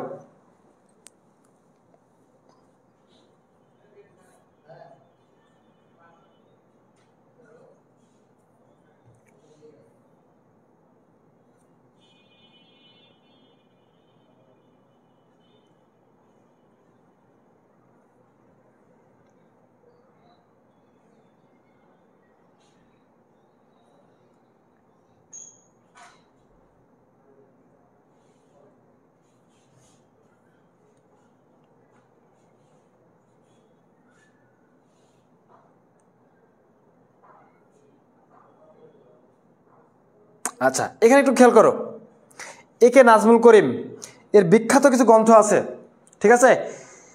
এ কে নাজমুল করিম এর বিখ্যাত কিছু গ্রন্থ আছে। দেখো, এই যে আমরা এইগুলো বললাম যে কখন কিভাবে যোগদান করছে, আমরা কিন্তু এগুলো বলে ফেলছি যে একমাত্র নাজমুল করিম সমাজবিজ্ঞান স্নাতকোত্তর ডিগ্রি স্যার ছিলেন, বাকিরা ছিলেন রাষ্ট্রবিজ্ঞান বিভাগ থেকে আসা। 1941 থেকে এই বিভাগ থেকে প্রথম ব্যাচ বের হয় এবং প্রশিক্ষণপ্রাপ্ত সমস্যার সমাধান হতে শুরু করে, যেটা আমরা অলরেডি বলে ফেলছি। এগুলো নিয়ে দরকার নাই আর, তোমাদের যেখান থেকে দরকার। অধ্যাপক নাজমুল করিম হলেন প্রথম বাংলাদেশি যিনি সমাজবিজ্ঞানের উপর changing society in India Pakistan and Bangladesh, অর্থাৎ changing society in India Pakistan and Bangladesh, মানে তিনি এই গ্রন্থটা লিখছেন শিরোনামে তৎকালীন পূর্ব পাকিস্তানে একটি পূর্ণাঙ্গ গ্রন্থ রচনা করেছিলেন। তাহলে changing society in India Pakistan and Bangladesh. এরপর তার আরেকটা গুরুত্বপূর্ণ গ্রন্থ হচ্ছে the dynamic of Bangladesh society, the dynamics of Bangladesh society. এর কত সালে? 1980 সালে। তার সবচেয়ে বিখ্যাত একটা গ্রন্থ সমাজবিজ্ঞান সমীক্ষণ, এই গ্রন্থ কিন্তু পরীক্ষা চলে আসবে। যে সমাজবিজ্ঞান সমীক্ষণ গ্রন্থের লেখককে, খুবই গুরুত্বপূর্ণ কিন্তু প্রশ্নটা, যে সমাজবিজ্ঞান সমীক্ষণ গ্রন্থের লেখককে। তা আমরা কি বললাম, তার 3টা গ্রন্থ আছে। তাহলে এ কে নাজমুল করিমের গ্রন্থ কয়টা আছে? 3টা আছে। কি কি দেখো, কি কি? একটা হচ্ছে দ্য পজিটিভ, মানে কি বলছে দেখো, সমাজবিজ্ঞান সমীক্ষণ, changing society in India Pakistan and Bangladesh. এরপর কি আছে বলছে the dynamics of Bangladesh society. তার মানে এই গ্রন্থগুলো তিনি রচনা করেছেন, মনে থাকবে। এগুলো হচ্ছে কার রচনা? নাজমুল করিমের রচনা। এগুলো কার রচনা বলতো? নাজমুল করিমের রচনা। আচ্ছা,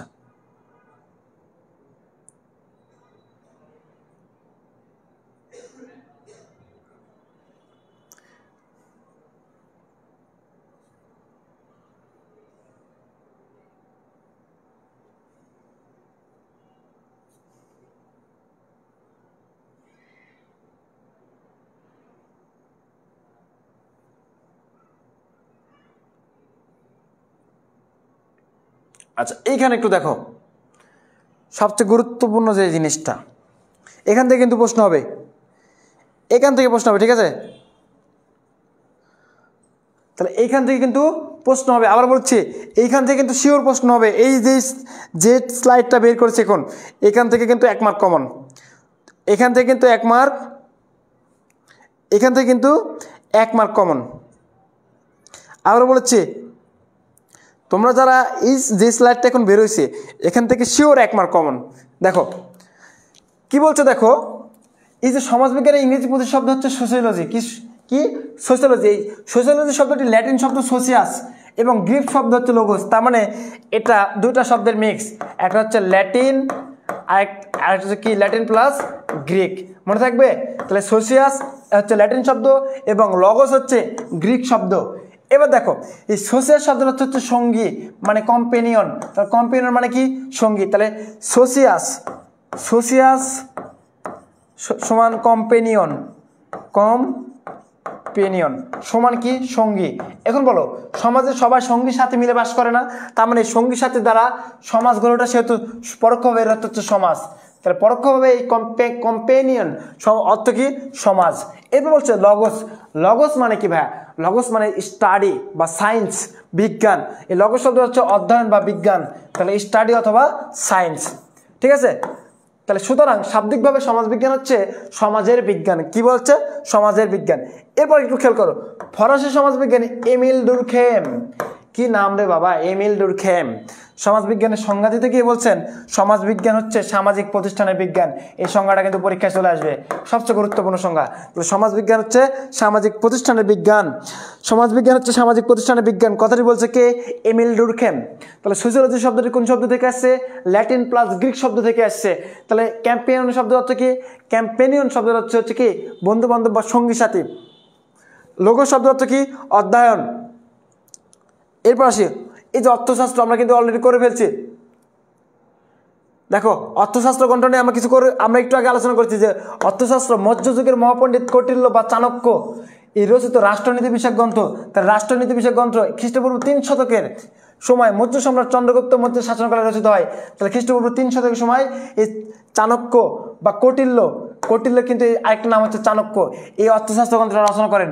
এই অর্থশাস্ত্র গ্রন্থ রাষ্ট্র বিষয়ে, মানে রাষ্ট্রের ধারণা, প্রথম রাষ্ট্র বিষয়ক ধারণা পাওয়া যায় কিন্তু এই অর্থশাস্ত্র গ্রন্থে। গ্রন্থটির মোট শ্লোক সংখ্যা হচ্ছে 6000। এটি 15টি ভাগে বিভক্ত। প্রতিটি ভাগ অধিকরণ নামে পরিচিত। তাহলে কি নামে পরিচিত? অধিকরণ নামে। এই গ্রন্থের জন্য কৌটিল্যকে প্রাচ্যের ম্যাকিয়াভেলি বলা হয়। তাহলে একটু খেয়াল করো, সবচেয়ে গুরুত্বপূর্ণ জিনিস নোট করো, সবাই একটু নোট করো, সবাই একটু নোট করো এই জায়গাতে, আমি বলে দিচ্ছি আবার।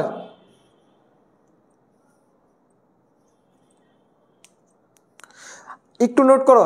দেখো অর্থশাস্ত্র, অর্থশাস্ত্র কে বলতো? অর্থশাস্ত্রের লেখককে কৌটিল্য। এই কৌটিল্যের আরেক নাম কি ছিল বলতো?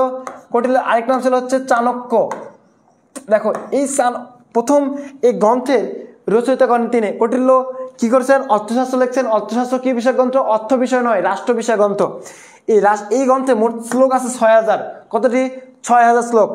এই গ্রন্থে অধ্যায় আছে কতটি? 15টি। 15টি অধ্যায়কে, প্রত্যেকটি অধ্যায়কে অধিকরণ নামে বলা হয়। এই গ্রন্থের জন্য তিনি প্রাচ্যের ম্যাকিয়াভেলি নামে পরিচিত। এই গ্রন্থের জন্য তিনি কি? প্রাচ্যের ম্যাকিয়াভেলি নামে পরিচিত। মনে থাকবে? আচ্ছা, এরপর ভারত তত্ত্ব। দেখো প্রত্যেকটা গ্রন্থকে আমি আলাদা আলাদাভাবে নিয়ে এসেছি। দেখো ভারত তত্ত্ব, এই ভারত তত্ত্ব গ্রন্থটি মধ্যযুগের আরবি মনীষী আবু রায়হান মোহাম্মদ বিন আহমদ আল বেরুনি। তাহলে আল বেরুনির, সবকে মনে রাখবে, আল বেরুনির গ্রন্থের নাম কি? ভারত তত্ত্ব। গজনী সুলতান মাহমুদের পৃষ্ঠপোষকতায় আল বেরুনি প্রায় 12 বছর ধরে এই গ্রন্থটা কি করছেন? অবস্থান করেছিলেন। এই সময় তিনি সংস্কৃত ভাষা শিখেন এবং স্থানীয়দের রীতিনীতি গভীরভাবে পর্যবেক্ষণ করেন। এই গ্রন্থটির মূল নাম হচ্ছে কিতাব ফি তাহকিক। এই এত বড় নাম পড়ার দরকার নাই, তোমরা ভারত তত্ত্ব কার লেখা? আল বেরুনি। সংক্ষেপে মনে রাখবে, ভারত তত্ত্ব গ্রন্থের লেখককে? আল বেরুনি। আল বেরুনি মনে থাকবে যে ভারত তত্ত্ব গল্পের লেখককে? আল বেরুনি। কেন নোট করতে পারছেন না? অর্থশাস্ত্র, লেখক কৌটিল্য, 15টা ভাগে বিভক্ত, প্রত্যেকটি ভাগের নাম হচ্ছে অধিকরণ, এবং এখানে 6000 শ্লোক আছে। এই গ্রন্থের রচয়িতা করার জন্য একে প্রাচ্যের ম্যাকিয়াভেলি বলা হয়। কি নোট করতে পারছেন না বলেন তো? আচ্ছা, এখান থেকে ভারত তত্ত্ব গ্রন্থের লেখক হচ্ছে আল বেরুনি। এরপর আসে আকবরনামা বা আইনি আকবরী। এই যে দেখো আকবরনামা, আকবরনামা, এই আকবরনামা এবং আইনি আকবরী, কি বললাম? আইনি আকবরী, এটা হচ্ছে ইতিহাস বিষয়ক গ্রন্থ। কি বিষয়ক? ইতিহাস বিষয়ক গ্রন্থ। তাহলে মুঘল সম্রাট আকবরের দরবারে ইতিহাস লেখক আবুল ফজল আল্লামী রচিত হচ্ছে আকবরনামা। ভারতীয় উপমহাদেশের ইতিহাস সম্পর্কিত রচনা আকবর গ্রন্থ হিসেবে বিবেচিত। তাহলে এই আকবরনামা গ্রন্থটি 3টা খণ্ডে বিভক্ত। কয়টা খণ্ডে? 3টা খণ্ডে বিভক্ত। তাহলে দেখো প্রথম খণ্ডে তৈমুর বংশের ইতিহাস, বাবর এবং হুমায়ুনের রাজত্বকাল দেয়া আছে, এবং দিল্লির বংশের সুলতানাবাদের বিবরণ। তাহলে আমরা বলি প্রথম খণ্ডে কি আছে? তৈমুর বংশের, তৈমুর এবং হুমায়ুনের রাজত্বকাল। বাবার হলো আবার জ্বর সারবে ওষুধে বা সারিলে ওষুধে। তাহলে বাবার হলো আবার জ্বর সারিলে ওষুধে। তাহলে বাবর হলো, এই যে হুমায়ুন, দেখো আমি একটা তোমাদের টিক্স দিই। তাহলে বাবার হলো আবার জ্বর সারিল ঔষধে। একটু খেয়াল করো, এই যে বাবার মানে কি? বাবর। তাহলে বাবর, তারপরে বাবরের ছেলে কি? হুমায়ুন। এরপর হুমায়ুনের ছেলে হচ্ছে আকবর। এই মুঘল সম্রাটের কথা বলছি, ঠিক আছে? বাবর হলো আবার জ্বর, জাহাঙ্গীর, তারপর কে? তাহলে এই যে দেখো বাবার হলো আবার জ্বর সারিল ঔষধে, ঠিক আছে? এই তোমাদের 4টা মানে ক্রম মনে রাখলে ইনাফ, ঠিক আছে?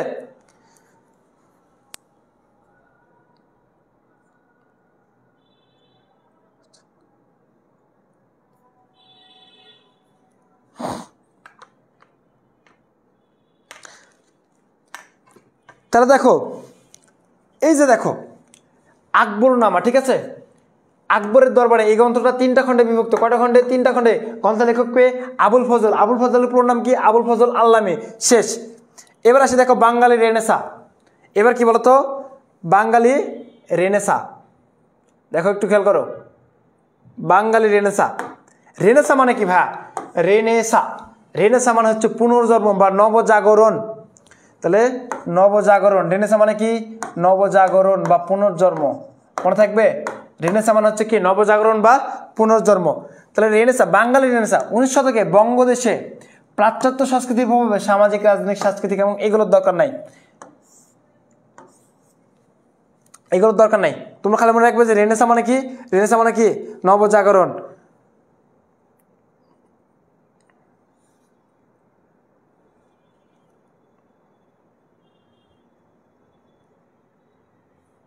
এরপর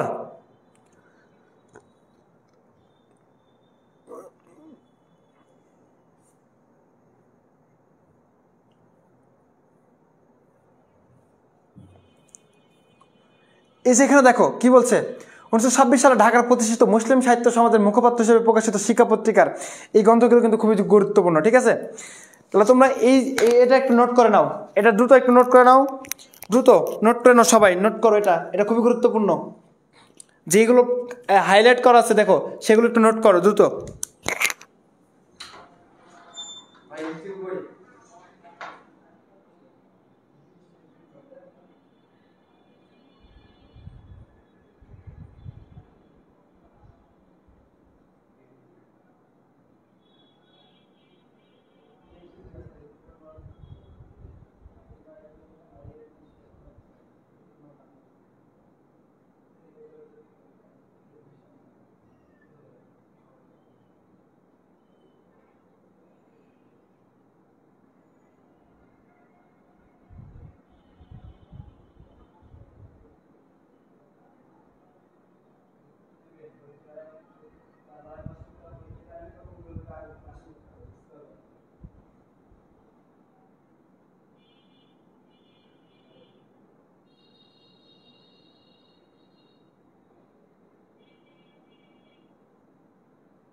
সবার কি নোট করা হইলো? সবার কি নোট করা হয়ে গেছে?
শুনতে পাচ্ছ সবাই? ক্লিয়ার?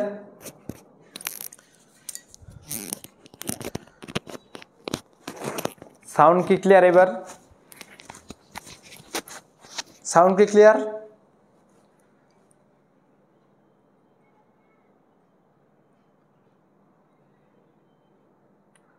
সাউন্ড কি ক্লিয়ার সবার?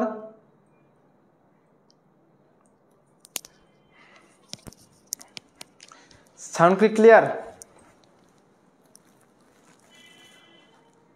আচ্ছা, তাহলে দেখো আমরা কি বললাম, এই যে সমাজবিজ্ঞানের ক্ষেত্রে সবচেয়ে বেশি ভূমিকা পালন করেছে হচ্ছে রাধাকমল, তারপর হচ্ছে বিনয়, যিনি কি ছিলেন? অর্থনীতি বিভাগের শিক্ষক ছিলেন। কোথাকার?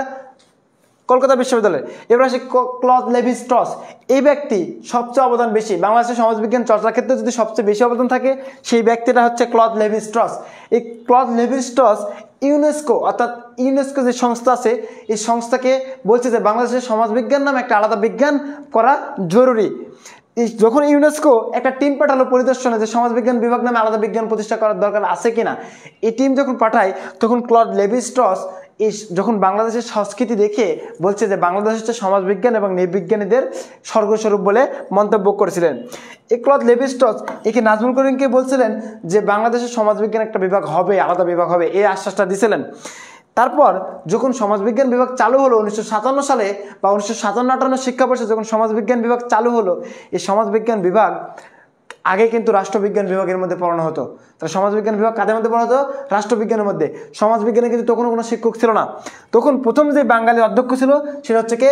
একে নাজমুল করিম, প্রথম বাঙালি অধ্যক্ষ। কিন্তু মনে রাখবে, এই নাজমুল করিম রাষ্ট্রবিজ্ঞানের শিক্ষক ছিল। কোন বিভাগের? রাষ্ট্রবিজ্ঞানে। তিনি রাষ্ট্রবিজ্ঞানের শিক্ষকতা ছেড়ে সমাজবিজ্ঞানে যোগ দেন। কিন্তু প্রথম অধ্যক্ষ ছিল হচ্ছে পিয়ারসন। তো কি বললাম? পিয়ারসন। এই পিয়ারসন প্রথম অধ্যক্ষ ছিল কিন্তু, ঠিক আছে? তাহলে সমাজবিজ্ঞান কি? সমাজবিজ্ঞান মানুষের বিজ্ঞান, সমাজের বিজ্ঞান, সমাজের সাংস্কৃতিক বিজ্ঞান, সমাজের সকল কিছু নিয়ে আলোচনা করে কিন্তু সমাজবিজ্ঞান।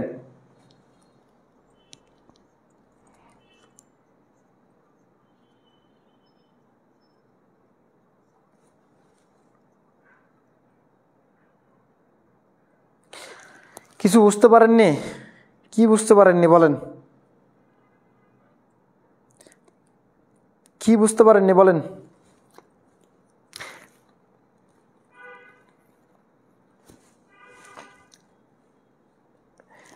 পিয়ারসন বা পিয়ারি বেসাইন এক কথা মনে রাখবেন, ঠিক আছে?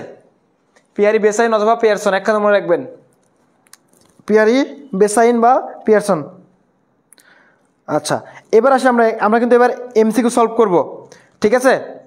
আমরা কি সলভ করব? এমসিকিউ সলভ করব। তার আগে তোমাদের যে জিনিসটা দেখা দরকার যে সমাজবিজ্ঞান আসলে কী নিয়ে কাজ করে, একটু খেয়াল করো যে সমাজবিজ্ঞান আসলে কী নিয়ে কাজ করে। ভাইয়া, তোমাদের কিন্তু প্রশ্ন হতে পারে এখান থেকে।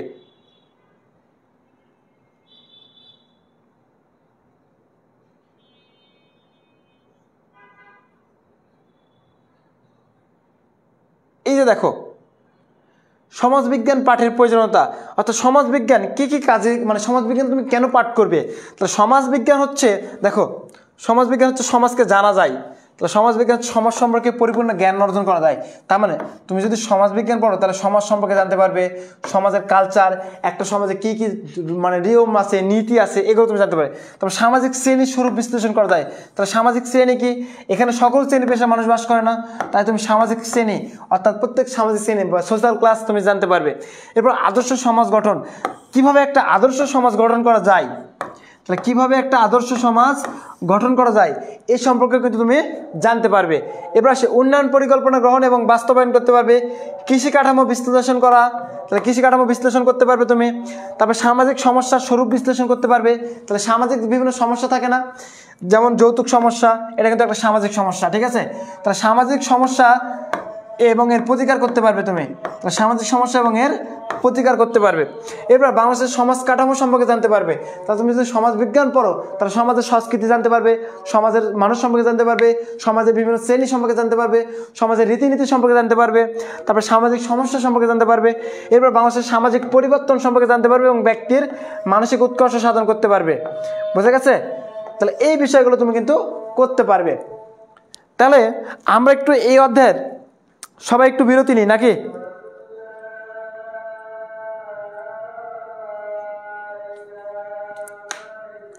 আচ্ছা একটু বিরতি নিই, আমরা 5 মিনিট বিরতি নিই। হ্যাঁ 5 মিনিট বিরতি নিই, তারপর আমরা আবার শুরু করতেছি। আমরা এমসিকিউ সলভ করব, সবাইকে একটু অ্যাড করে দাও। আমরা এমসিকিউ সলভ করব, আবার বলছি আমরা এমসিকিউ সলভ করব কিন্তু।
সবাই আমরা একটু লাইভে চলে আসি দ্রুত, ঠিক আছে?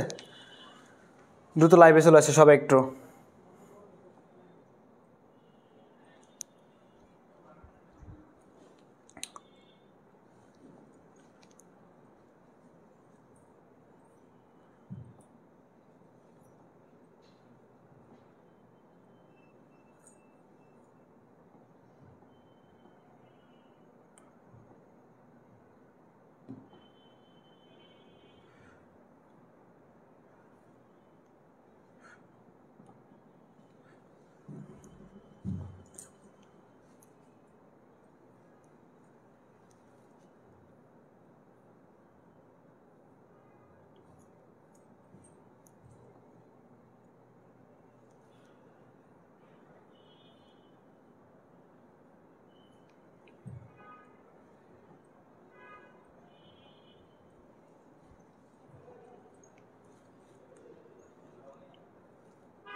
ভাই আপনি তো জমা যাচ্ছেন সেটাই।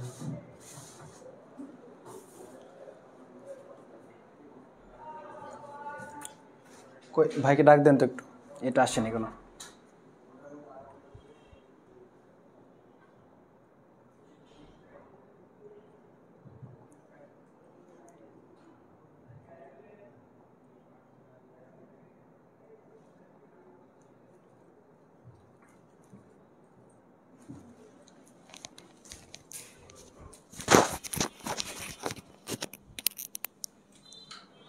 জয় ভাই ঠিক আছে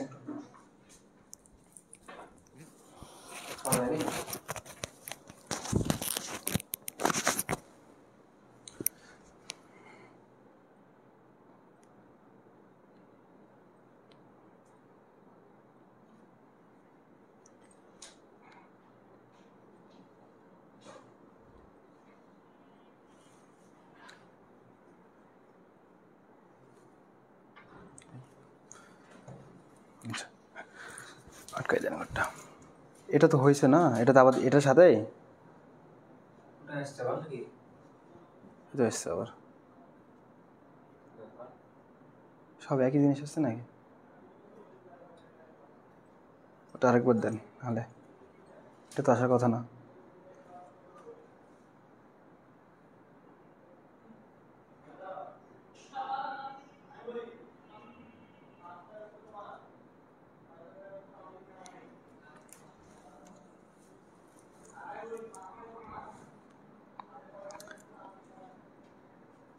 এই তো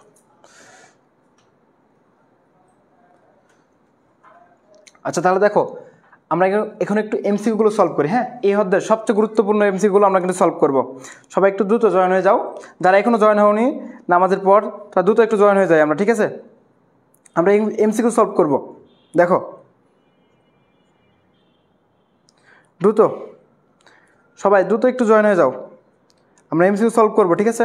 তাহলে দেখো প্রথমটা গুরুত্বপূর্ণ প্রশ্ন, এই যে দেখো আকবরনামা গ্রন্থের লেখককে, দেখি কে সঠিক উত্তর করতে পারে। আকবরনামা গ্রন্থের লেখককে?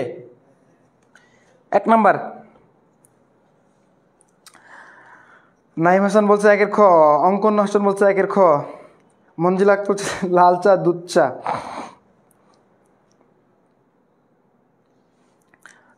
সঠিক উত্তর করো দ্রুত। 1 এবং 2 দুটো একসাথে আমরা দিই, ঠিক আছে? দুটো আমরা একটু একসাথে দিই, 1 এবং 2 দেখা যাচ্ছে কি? দেখো 1 এবং 2 দ্রুত একটু খেয়াল করো, 1 এবং 2 একসাথে উত্তর করতে হবে। 1 এবং 2 দেখি কে সঠিক উত্তর করতে পারে দ্রুত। আমি কিন্তু পড়াইছি, এগুলোই কিন্তু বোর্ড করছেন, এগুলোই কিন্তু পরীক্ষা আসবে তোমাদের। নাফিসা জান্নাত 1-এর খ, 1 এবং 2 এবার নাম্বার দিয়ে উত্তর করবে। 1 নাম্বার 1 খ 2 ক যদি এরকম হয় এভাবে উত্তর করবে। একসাথে দুইটা প্রশ্ন উত্তর করবে, 1 এবং 2 একসাথে উত্তর করবে, ঠিক আছে? 1 এবং 2 একসাথে উত্তর করবে, 1 এবং 2 মনে থাকবে? তাহলে দেখো আমরা কি বললাম, বলেছে কি দেখো তো কি বলেছে একটু খেয়াল করো। এই যে আকবরনামা, তাই না? আমরা বলছিলাম আকবরনামা এবং হচ্ছে আইনি আকবরী, আইনি আকবরী এই দুটা গ্রন্থের লেখক হচ্ছে কে? আবুল ফজল। এই আবুল ফজল ছিল সম্রাট আকবরের সভাকবি ছিল, সম্রাট আকবর। এবার আসি সম্রাট আকবর কোন সম্রাট? মোগল সম্রাট। কোন যুগের? মোগল যুগের সম্রাট, ঠিক আছে? এবার আসি বাংলাদেশের সমাজবিজ্ঞানের প্রতিষ্ঠাতা বলা হয় কাকে? তাহলে বাংলাদেশের সমাজবিজ্ঞানের জনক যাই, প্রতিষ্ঠাতা তাই। তাহলে বাংলাদেশের সমাজবিজ্ঞানের কে? একে নাজমুল করিম। বাংলাদেশের সমাজবিজ্ঞানের প্রতিষ্ঠাতা কে? একে নাজমুল করিম। মানে 1 এর খ 2 এর খ। দীপ্ত দাস বলছে খ, মিম বলছে 2 এর খ 1 এর খ, নাইম বলছে 1 এর খ 2 এর খ, সৌরভ হোসেন আমজাদ বলছে 1 এর বি 2 এর বি। তো দুইটারই সঠিক উত্তর খ। তোমরা যারা দুইটারই সঠিক উত্তর খ উত্তর করছো, তোমরা যারা ক্লাস করছো তাদের কাছে এই প্রশ্নটা কি? ডাল ভাত, ঠিক আছে? পান্তা ভাতের মতো, পানি পানি সব পানি।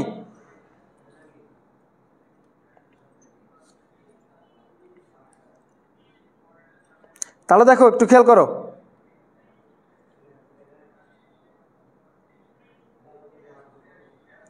তাহলে দেখো এই যে আমরা এই দুটা প্রশ্ন কিন্তু সলভ করে ফেলছি, এই দুটা কিন্তু বোর্ড কোশ্চেন প্রশ্ন, ঠিক আছে? এরপর আসি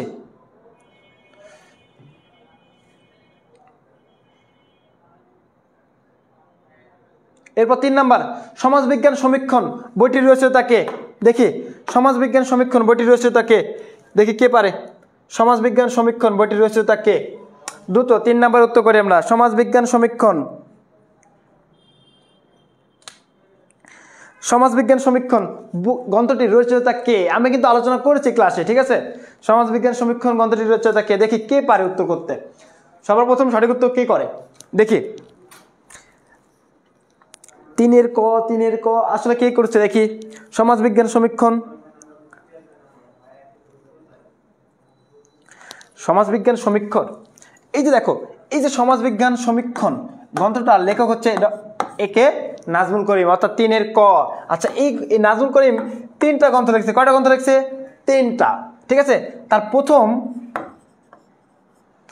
প্রথম দ্বিতীয় এবং তৃতীয় এই 3 নম্বর গ্রন্থটা হচ্ছে সমাজবিজ্ঞান সমীক্ষণ। কত নাম্বার? 3 নাম্বার, ঠিক আছে? তারপরে তার 2 নম্বর গ্রন্থ ছিল কি? দ্য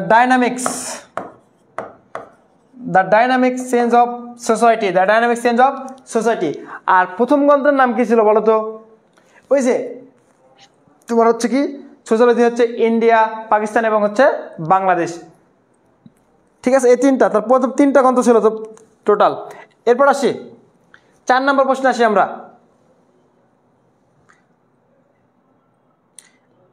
সবচেয়ে গুরুত্বপূর্ণ প্রশ্ন 4 নাম্বার।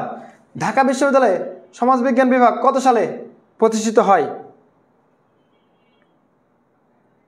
কত সালে প্রতিষ্ঠিত হয় বলো? ঢাকা বিশ্ববিদ্যালয়ের সমাজবিজ্ঞান বিভাগ কত সালে প্রতিষ্ঠিত হয়? 4 নাম্বার স্পর্শের তরী রাশেদ খান। স্পর্শের তরী ভাই, স্পর্শের তরী মানে কি? দীপ্ত দাস বলছে আসসনি। আচ্ছা দেখো 4 নাম্বার উত্তর করো দ্রুত। 4 এর খ লিখছে বিনতে আফরিন, লিখছে 4 এর খ। দেখি কে কে সঠিক উত্তর করতে পারে।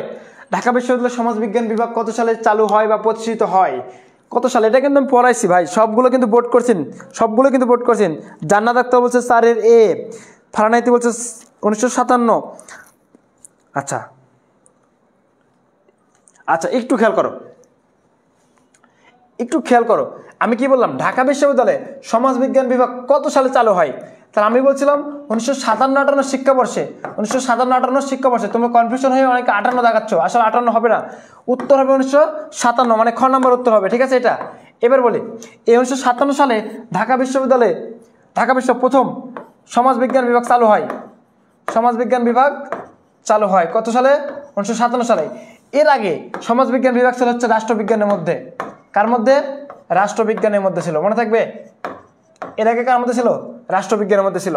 সবাই ক্লিয়ার তো নাকি? তাহলে 1957 সঠিক উত্তর কি? 1957। এরপর আসি, অর্থশাস্ত্রে গ্রন্থটি কার? অর্থশাস্ত্র গ্রন্থটি কার? অর্থশাস্ত্র গ্রন্থটি কার দেখি? অর্থশাস্ত্র গ্রন্থটি কার?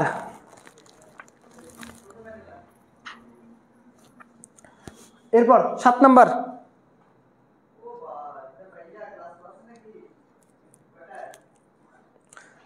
নাম্বার, দ্রুত অ্যান্সার করি আমরা।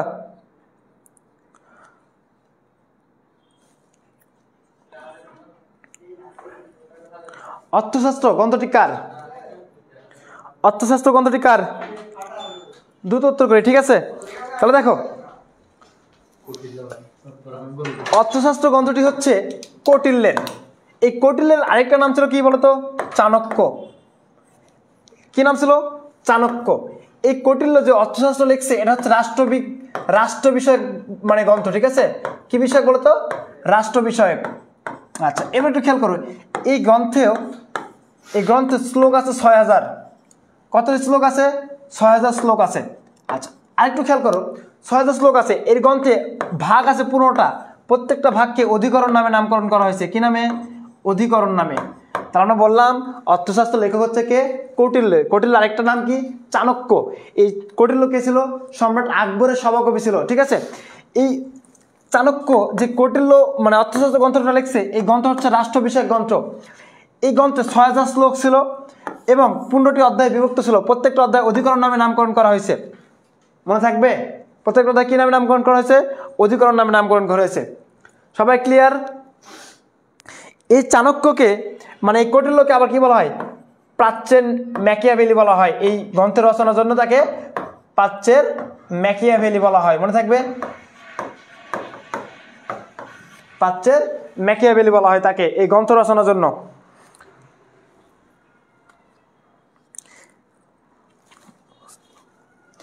তাহলে সবাই ক্লিয়ার তো নাকি? তাহলে আমরা পরবর্তী প্রশ্নে যাই।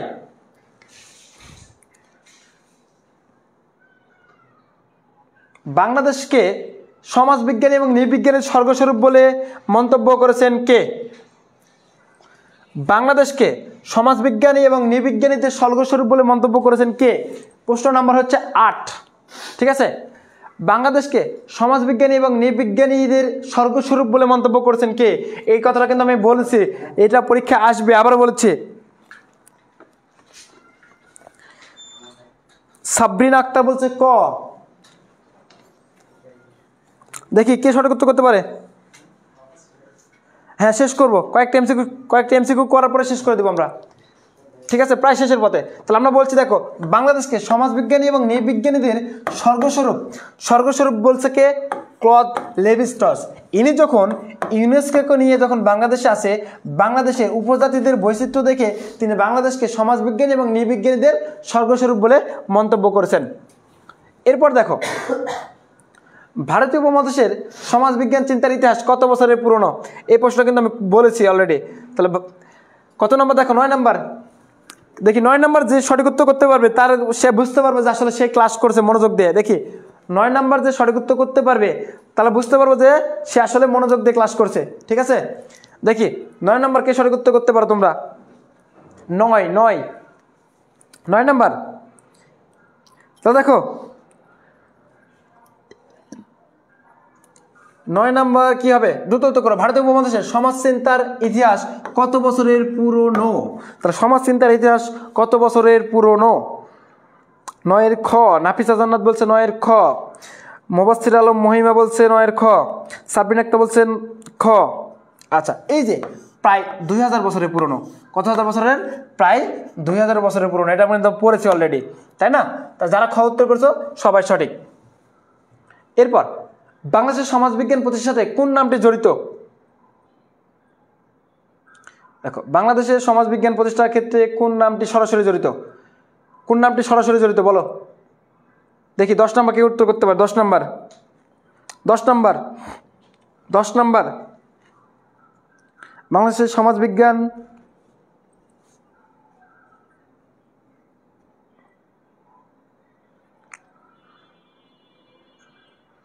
বাংলাদেশের সমাজবিজ্ঞান প্রতিষ্ঠার সাথে সরাসরি কোন নামটি জড়িত? বলো দ্রুত, দেখি কে সঠিক উত্তর করতে পারো। বাংলাদেশের সমাজবিজ্ঞান প্রতিষ্ঠার সাথে কোন নামটি জড়িত? 10-এর গ 10-এর গ 10-এর গ, সবাই 10-এর গ উত্তর করছে। আসলে সমাজবিজ্ঞান প্রতিষ্ঠার ক্ষেত্রে কে বলছে দেখো তো, এই যে ক্লদ লেভি-স্ট্রস, এই নামটা জড়িত ভাইয়া, এই নামটা জড়িত বাংলাদেশের সমাজবিজ্ঞান প্রতিষ্ঠার ক্ষেত্রে। ক্লদ লেভি-স্ট্রস এই ব্যক্তি কিন্তু সমাজবিজ্ঞান প্রতিষ্ঠা করেছেন বাংলাদেশে। আর বাংলাদেশের সমাজবিজ্ঞান প্রতিষ্ঠার জনক বলা হচ্ছে কে? একে নাজমুল করিমকে। তাহলে এই ব্যক্তিটা কিন্তু সরাসরি জড়িত এই নামটা, ঠিক আছে। এরপর সামাজিক বিজ্ঞান সম্পর্কিত সুসংবদ্ধ এবং চিন্তার সূচনা কারা করেন? এটা হচ্ছে প্লেটো এবং অ্যারিস্টটল, গ্রিসের প্রথম এই যে সামাজিক চিন্তার সূচনা করেছিলেন কে বলতো? প্লেটো এবং অ্যারিস্টটল, মনে থাকবে, প্লেটো এবং অ্যারিস্টটল। তিনি একটা করেছিলেন যে মানুষ স্বভাবত কি সমাজে বাস করে, যে সমাজে বাস করে না সে হয় দেবতা না হয় পশু। তাহলে মানুষ সামাজিক জীব, যারা সমাজে বাস করে না সে হয় দেবতা না হয় পশু, মনে থাকবে। যে সমাজে বাস করে না সে হচ্ছে কি পশু। এরপর অধ্যাপক এ কে নাজমুল করিমের প্রথম এবং বিখ্যাত গ্রন্থ কোনটি? দেখি কে পারে এটা। এই গ্রন্থটা আমি কিন্তু আলোচনা করেছি যে এর 3টা গ্রন্থ আছে। অধ্যাপক নাজমুল করিমের 3টা গ্রন্থ আছে। কয়টা গ্রন্থ আছে বলো তো? 3টা গ্রন্থ আছে টোটাল। যারা যারা সঠিক উত্তর করতেছো, যারা যারা ক্লাস করেছো, তারা সবাই সঠিক উত্তর করতে পারবে আমার বিশ্বাস। তোমরা যারা ক্লাস করেছো এবং ক্লাসে তোমাদের পড়া করে নিচ্ছে, আমি তোমাদের পড়া আদায় করে নিচ্ছি কিন্তু এই এমসিকিউ দেওয়ার মাধ্যমে। আমি কিন্তু চাইলে এমসিকিউ না দিতেও পারতাম, বোঝা গেছে। আমি চাইলে আমি থিওরি ক্লাসগুলো করে চলে যেতে পারতাম, কিন্তু না, আমি চাই যে তোমরা ভালো কিছু করো এবং তোমরাও চেষ্টা করো যে আমাদের দ্বারা যেন ভালো কিছু সম্ভব হয়, ঠিক আছে। তাহলে দেখো, অধ্যাপক এ কে নাজমুল করিমের গ্রন্থ হচ্ছে টোটাল 3টা। আমরা বলছিলাম যে এই যে পজিটিভ ফিলোসফি, এই গ্রন্থটা কার বলতো? এই গ্রন্থটা হচ্ছে কার? অগাস্ট কোতের। এই অগাস্ট কোত কোন দেশের নাগরিক ছিল? ফ্রান্সের নাগরিক ছিলেন অগাস্ট কোত। এরপর the dynamics of Bangladesh society, এটা হচ্ছে তার সেকেন্ড গ্রন্থ। কত নম্বর গ্রন্থ? সেকেন্ড গ্রন্থ। এই যে সমাজবিজ্ঞান সমীক্ষণ, তার 3য় গ্রন্থ। আর changing society in India, Pakistan and Bangladesh, এটা হচ্ছে তার কি না প্রথম এবং বিখ্যাত গ্রন্থ। তাহলে সঠিক উত্তর হচ্ছে 4, 10-এর 4। তা 10 হচ্ছে 12 কত? 4। সঠিক উত্তর কত? 12-এর 4। যারা 12-এর 4 সঠিক উত্তর করছো সেটা সঠিক, 12-এর 4 সঠিক উত্তর। এরপর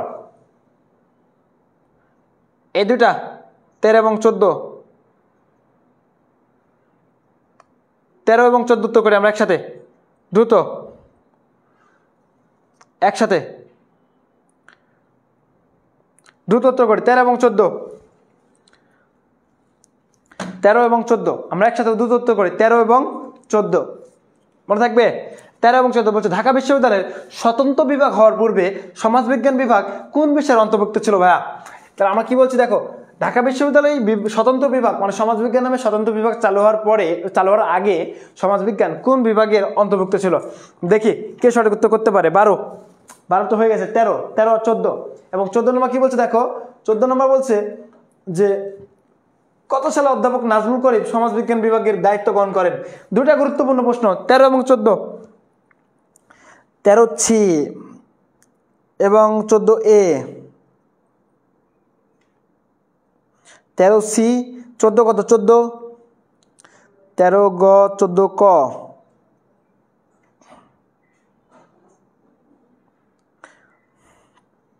13 গ, 14 খ। তাহলে দেখো একটু খেয়াল করো, ঢাকা বিশ্ববিদ্যালয়ের স্বতন্ত্র বিভাগ হওয়ার পূর্বে এটা একটু খেয়াল করো। প্রথমে আসলে হচ্ছে অর্থনীতি বিভাগের এমএ করছে, তাই না? প্রথমে হচ্ছে অর্থনীতি বিভাগের এমএ করছে, তারপরে 20 শতকের দ্বিতীয় দশকে আসলো এটা হচ্ছে দর্শনে, তারপর 40 শতকের দিকে সেটা কি হলো, আসলে হচ্ছে রাষ্ট্রবিজ্ঞানে। আর রাষ্ট্রবিজ্ঞান হওয়ার পরেই কিন্তু সেটা হচ্ছে কি, রাষ্ট্রবিজ্ঞান বিভাগ হওয়ার পরে কিন্তু সমাজবিজ্ঞান নামে আলাদা প্রতিষ্ঠিত হয়। তারপরে বলছে যে ঢাকা বিশ্বের স্বতন্ত্র বিভাগ হওয়ার পূর্বে সমাজবিজ্ঞান কোন বিষয়ের অন্তর্ভুক্ত ছিল? তাহলে সঠিক উত্তর কি? রাষ্ট্রবিজ্ঞান। তাহলে 13 গ। এবার আসি, কত সালে অধ্যাপক নাজমুল করিম সমাজবিজ্ঞান বিভাগের দায়িত্ব গ্রহণ করেন? যখনই সমাজবিজ্ঞান প্রতিষ্ঠিত হয় তখন থেকে নাজমুল করিম দায়িত্ব গ্রহণ করেন। তাহলে এটা 1957 সালে। তাহলে 14 খ মনে থাকবে, 13 গ এবং 14 খ।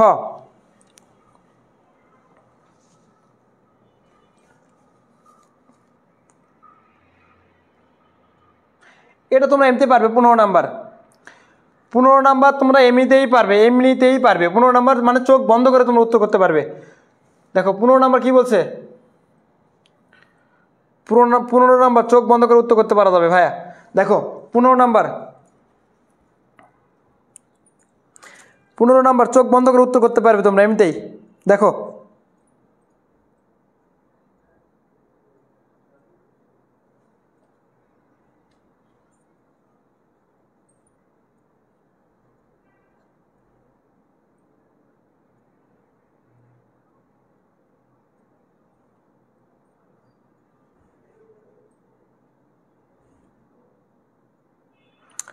একটু খেয়াল করো, 15 নাম্বার 14 এবং 15 এবং 16,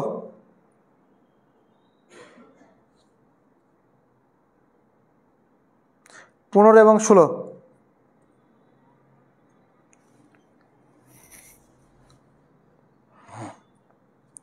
15 এবং 16, 16 ক 15 খ। তাহলে দেখো, তাহলে 15 নম্বর একটা চোখ বন্ধ করে তুমি উত্তর করতে পারবে যে সমাজে মানুষের সামগ্রিক জীবন প্রণালী নিয়ে আলোচনা করা হচ্ছে সমাজ বিজ্ঞান। কোনো কথা নাই ভাই, এটা মানে কি বলবো, প্রশ্ন দেওয়া মাত্র তুমি অ্যান্সার করতে পারবে এটা। এবার আসছি দ্য ডিভিশন অফ লেবার, অর্থাৎ শ্রমিকদের কাজ, শ্রমিকদের ভাগ। এই গ্রন্থটা লিখছে হচ্ছে ডুরখেম, এমিল ডুরখেম। কি লিখছে? Emil Durkheim. তিনি প্রথমে সমাজবিজ্ঞানকে প্রতিষ্ঠার বিজ্ঞান বলে সংজ্ঞায়িত করছেন। সমাজবিজ্ঞানকে প্রতিষ্ঠানের বিজ্ঞান হিসেবে সংজ্ঞায়িত করছেন হচ্ছে এমিল ডুরখেম। তিনি এই গ্রন্থে দ্য ডিভিশন অফ লেবার গ্রন্থে, ঠিক আছে। এরপর সুনীল যে বিশ্ববিদ্যালয়ে পড়াশোনা করছে 1992 সালে সেই বিশ্ববিদ্যালয়ে সমাজবিজ্ঞান চালু হয়। 17 এবং 18 একসাথে, 17 এবং 18 একসাথে। তাহলে দেখো কি বলছে, সুনীল নামের এক ব্যক্তি যে বিশ্ববিদ্যালয়ে পড়ছে সেখানে 1992 সালে চালু হয়, সমাজবিজ্ঞান বিভাগ চালু করা হয়। তার মানে আমরা জানি কোনটা হবে, তাহলে একটু খেয়াল করো। ঢাকা বিশ্ববিদ্যালয়ে 1921 সালে প্রতিষ্ঠিত হয়। কত সালে? 1921 সালে প্রতিষ্ঠিত হয়। এবং 1957-তে প্রথম সমাজবিজ্ঞান প্রতিষ্ঠার মাধ্যমে বাংলাদেশের সমাজবিজ্ঞান চর্চার সূচনা হয়। তাহলে চট্টগ্রাম বিশ্ববিদ্যালয় হচ্ছে কত সালে? 1970 সালে। রাবিতে অর্থাৎ রাজশাহী বিশ্ববিদ্যালয় কত সালে? 1969 সালে। খুলনা বিশ্ববিদ্যালয় কত সালে? খুলনা বিশ্ববিদ্যালয় কত সালে? 2002 সালে নাকি? এরপর 1992 সালে শাহজালাল বিজ্ঞান এবং প্রযুক্তি বিশ্ববিদ্যালয় চালু হয়। তাহলে শাহজালাল বিজ্ঞান এবং প্রযুক্তি বিশ্ববিদ্যালয় কত সালে চালু হয়? 1992 সালে, মনে থাকবে। এরপর আসো, এরপর সামাজিক বিজ্ঞান 18 নম্বর। দেখো সামাজিক বিজ্ঞানকে কোন ধরনের বিজ্ঞান বলা হয়? আমি কিন্তু বলে দিচ্ছি এটা যে খ নাম্বার, গ না ঘ। দেখি 18 নম্বর কি উত্তর অ্যান্সার করো। 18-র উত্তর অ্যান্সার করো। 18-র উত্তর অ্যান্সার করো। 18 কি হবে বলো? 18-র প্রতাপ দেব বলছে ক, সাবরিনা আক্তার বলছে 18 ক, সঞ্জনা সাইমা বলছে 17 গ, 18 ক, সাবরিনা আক্তার বলছে 18 ক,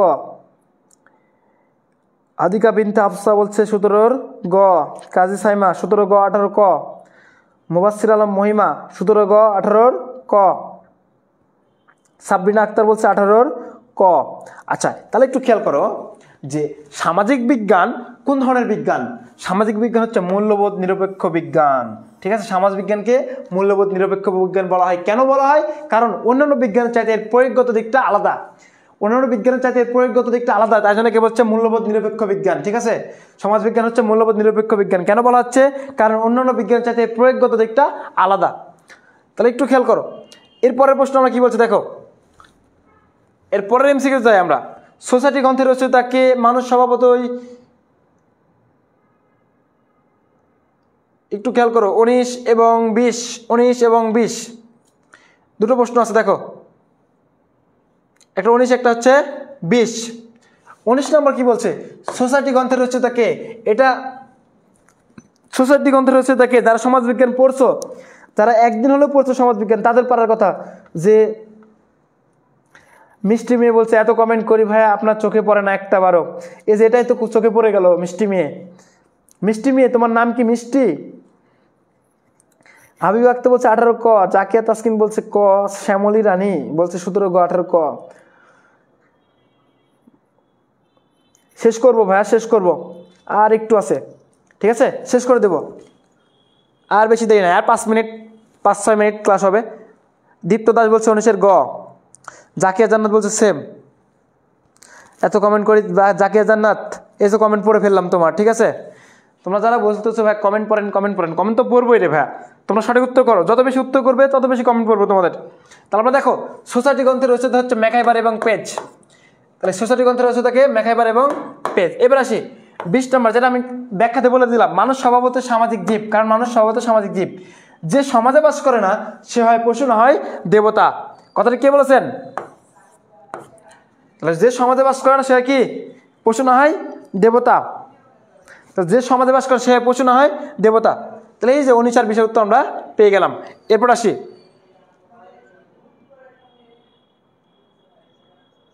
এই যে বাংলাদেশের সমাজবিজ্ঞান চক্রচার অগ্রপথিক নাজমুল করিম, এটা নিয়ে আর তোমাদের কিছু বলার নাই। 21 নম্বর প্রশ্ন তোমরা দেখতে পাচ্ছ যে এখানে নিয়ে আর কোনো কিছু বলারই দরকার নাই, যে বাংলাদেশের সমাজবিজ্ঞান চর্চা অগ্রপথিক কে, একে নাজমুল করিম, এটা নিয়ে বলার দরকার নাই। এই চট্টগ্রাম বিশ্ববিদ্যালয় আমরা জানি যে 1970 সালে চট্টগ্রাম বিশ্ববিদ্যালয়, এটা ব্যাখ্যার মধ্যে বলে দিছি।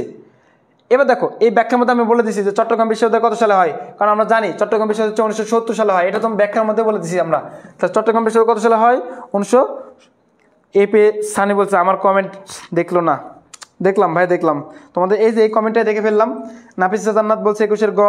নুসরাত ইসলাম বলছে 21-এর 3। এবার দেখো 22 নম্বর, চট্টগ্রাম বিশ্ববিদ্যালয়ে কখন সমাজতত্ত্ব বিভাগ চালু হয়? তাহলে চট্টগ্রাম বিশ্ববিদ্যালয় সমাজবিজ্ঞান বিভাগ না, সমাজতত্ত্ব বিভাগ নামে সমাজবিজ্ঞান চালু হয়। কত সালে বলো তো? সেটা হচ্ছে 1970 সালে। কত সালে? 1970 সালে। এবার দেখো 23 number, last MCQ. Last MCQ 23 number. দেখি 23 নাম্বার, সঠিক উত্তর করো। অগাস্ট কোট কোন দেশের সমাজবিজ্ঞানে ছিলেন? Last MCQ. অগাস্ট কোট কোন দেশের সমাজবিজ্ঞানে ছিলেন বলেন? অগাস্ট কোট কোন দেশের সমাজবিজ্ঞানী ছিলেন? তাহলে দেখেন অগাস্ট কোট যাকে সমাজবিজ্ঞানের জনক বলা হয়, তিনি ছিলেন কি? ফ্রান্সের সমাজবিজ্ঞানী ছিলেন। কোন দেশের সমাজবিজ্ঞানী ছিলেন? ফ্রান্সের সমাজবিজ্ঞানী ছিলেন। মনে থাকবে? কোন দেশের সমাজবিজ্ঞানী বলেন তো? ফ্রান্সের সমাজবিজ্ঞানী ছিলেন অগাস্ট কোট। তাহলে আজকে এই পর্যন্তই তোমাদের সাথে সমাজবিজ্ঞান নিয়ে আজকের দ্বিতীয় পত্রের প্রথম অধ্যায়ের আলোচনা ছিল তোমাদের সাথে। তোমরা যারা ক্লাসটি করেছো আশা করি তোমরা সবকিছু বুঝতে পারছো। যদি বুঝতে না পারো তাহলে আমি তো আছি তোমাদের জন্য, তোমাদের কনক ভাই আছে সমাজবিজ্ঞানের জন্য। যে কোনো প্রবলেম হলে তোমরা সরাসরি নক দিবে আমাকে, ঠিক আছে? যে কোনো প্রবলেম সমাজবিজ্ঞান হলে আমি এখানে আমার আইডি দিয়ে যাচ্ছি। হ্যাঁ, তোমরা আমার আইডির সাথে যুক্ত হয়ে যাবে। আমার আইডি এখানে দিয়ে যাচ্ছি, তোমরা এখানে এই সাথে যুক্ত হয়ে যাবে, ঠিক আছে? আমি নিজে দিয়ে যাচ্ছি এখানে, ঠিক আছে? তোমরা যারা এখনো সমাজবিজ্ঞান যাদের প্রবলেম বা যারা বুঝতে পারছো না ক্লাস করো ভাই, কিভাবে করবো ক্লাস, কোনো প্রবলেম হচ্ছে, কি প্রবলেম হচ্ছে, কেন প্রবলেম হচ্ছে, ভাই কিভাবে সঠিক উত্তর করা যায়, এমসিকিউ ট্রিক্স কিভাবে পাবো, সবগুলোই পাবে কিন্তু আমাদের এই ক্লাসগুলো করলে। তাহলে আজকে এই পর্যন্তই। যারা ক্লাস করছো তাদেরকে অসংখ্য ধন্যবাদ। থ্যাঙ্কস ফর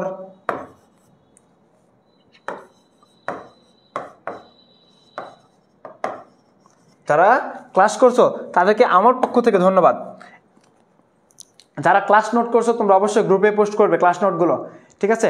এবং তোমাদের জন্য তো মোবাইল রিচার্জ থাকবেই পরবর্তী ক্লাসে।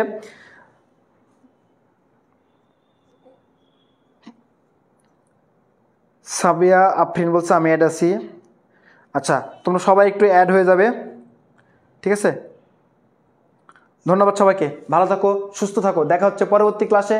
আর মনোযোগ সহকারে ক্লাসগুলো করবে, তোমরা ভালো কিছু পাবে আমার বিশ্বাস। ধন্যবাদ সবাইকে।